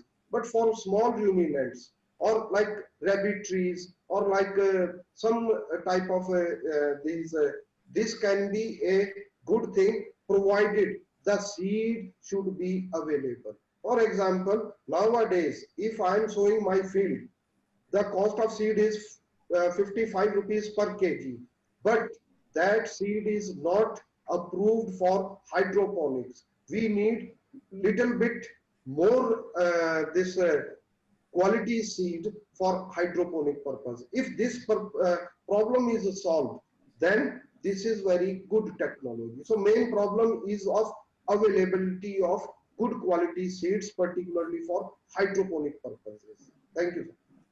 Yes, sir. I can add something here. As many, this is also problem to us. Last 10 years we are doing hydroponics. That time many farmers have this problem. But now those farmers who are doing this hydroponic, they are developing their own maize and their seeds. And they are not harvesting with the machine, they are harvesting with the hand. And they are using EM solution for the seed treatment. So normally this problem, last 5 to 10 years, they're doing this hydroponic. They have overcome this problem. And I think this is good. Yep. Thank you for all the views on the hydroponics aspect. And I think there's still much scope available for its further penetration in the Indian livestock market. There is one next question for Dr. Bhagat. Yes. Bhagat, it is how to overcome hurdle of population size of reference population in genomic selection in indigenous cattle.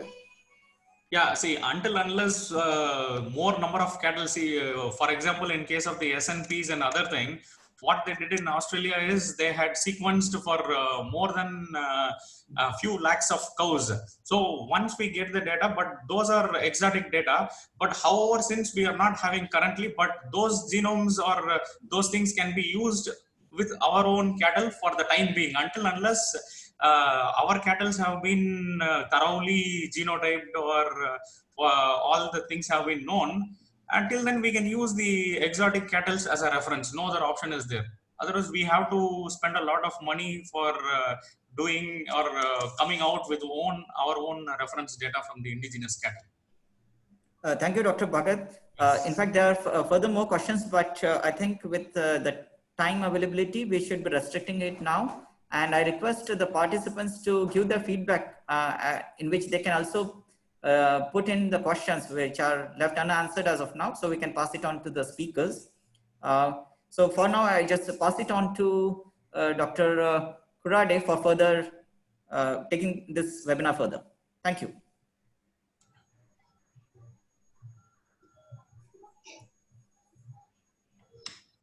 Thank you, Dr. Bhaskar.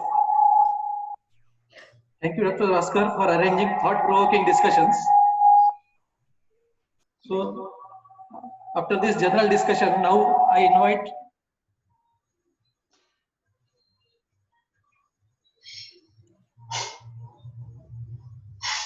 Am I audible? Yeah. Yes, sir.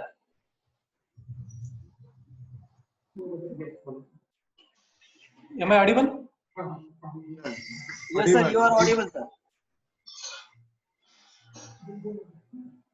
So now I invite our director, Dr. Himash Pathak, for his concluding remarks. Okay, Dr. Kurade, thank you very much. I think at the end I shall not speak much about it because I was simply learning. I was simply learning from all the presentations. And it is really fascinating presentations starting from Dr. Suresh to Dr. Upadhyay, all other presentations, including the concluding remarks of our Honorable DDG Animal Sciences. Not say is that livestock is important, that we all know very well.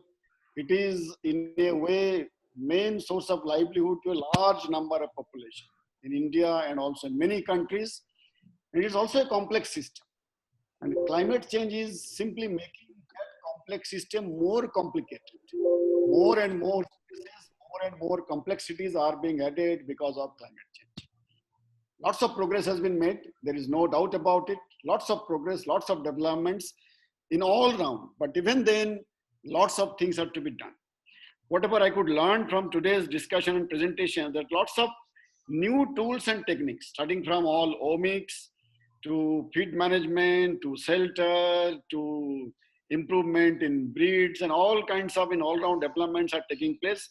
But probably at the end of the day, we are still not targeting the head, not reaching all the points where it should really go into. But I think that is the need of the in the chat box. Many of our colleagues have already mentioned that how to make it more inclusive, how to reach all these technologies. And our today's purpose of organizing this one was, number one, for me to learn all the new developments of livestock production management in relation to climate change. What are the opportunities which we can really get into?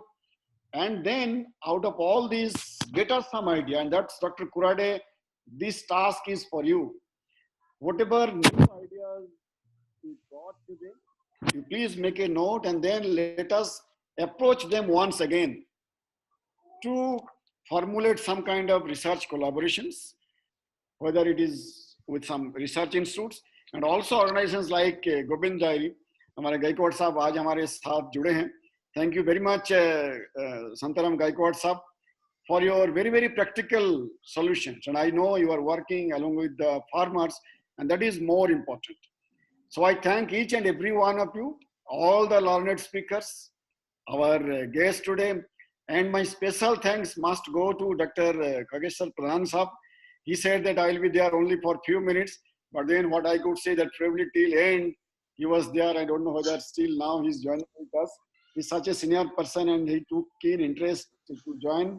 So starting from that senior most person to our younger colleagues, many of whom are still there with us.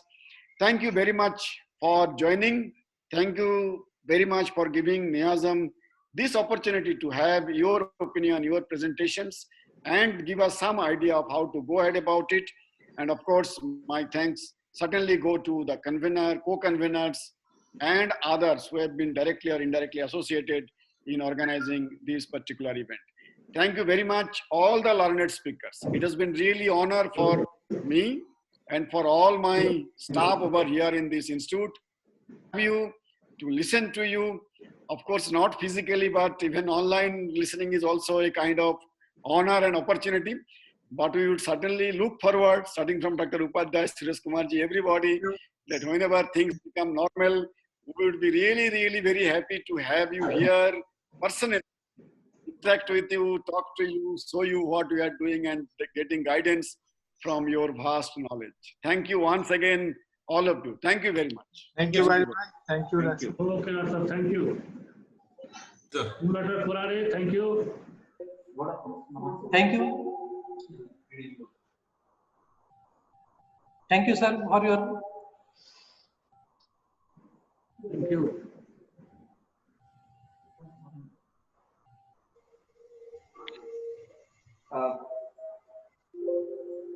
Probably there's some issue with Dr. Kurade's mic. I just request Dr. Sachin Pawar, sir, to give a vote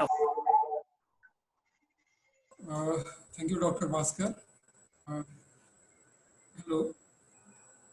Honorable Chief Guest, Dr. B.N. Tripathi, sir, DDG Animal Science, Dr. Himanshu Pathak, sir, Director NISM, Dr. K. Pradhan, all the invited expert speakers, researchers, academicians, research fellows, young professional, and student participants. A very good afternoon. It is indeed my privilege to propose a vote of thanks on this occasion. On national webinar on climate resilient livestock production, opportunities and threats. I, on behalf of ICR NISM and the entire organizing team, extend a very wholehearted vote of thanks to our chief guest, Tripathi sir, who took up valuable time out of his busy schedule and blessed us with his presence and guidance. Thank you very much, sir. I wish to express my gratitude from bottom of my heart to our most valued invited speakers, Professor Onapgar sir, Professor Dr. Upadhyay sir, Dr. Sahu sir, Dr. Bhagat sir, and Dr. Gaikwad sir for gracing today's occasion and sharing their findings and opinion through this platform. A big thank you to all the expert speakers, sir. I would like to take this opportunity to sincerely thank our director, Dr. Pathak sir, who has been source of encouragement and has been providing continuous support and guidance throughout this webinar to us. Thank you very much, sir. I also extend my thanks to Dr. N.P. Kurade, Head, School of Atmospheric Stress Management and convener of today's webinar, who took immense pain to put together all the details of today's event. I would also like to thank our co-convener, Dr. Bhaskar Gaikwad, for his efforts. And I'd also like to thank Mr. Praveen More for providing technical assistance in conducting this webinar. Finally, I would like to thank all our participants for their active participation and making this webinar a success. Once again, we at ICR NIASM are most grateful to our chief guest, all the invited speakers, and all the participants for joining us today here. With this, we have come to end of today's webinar. It has been pleasure hosting you. Once again, thank you very much and have a pleasant day ahead. Thank you. Thank you, Dr. Pawar. Thank you very much. Thank you, everybody.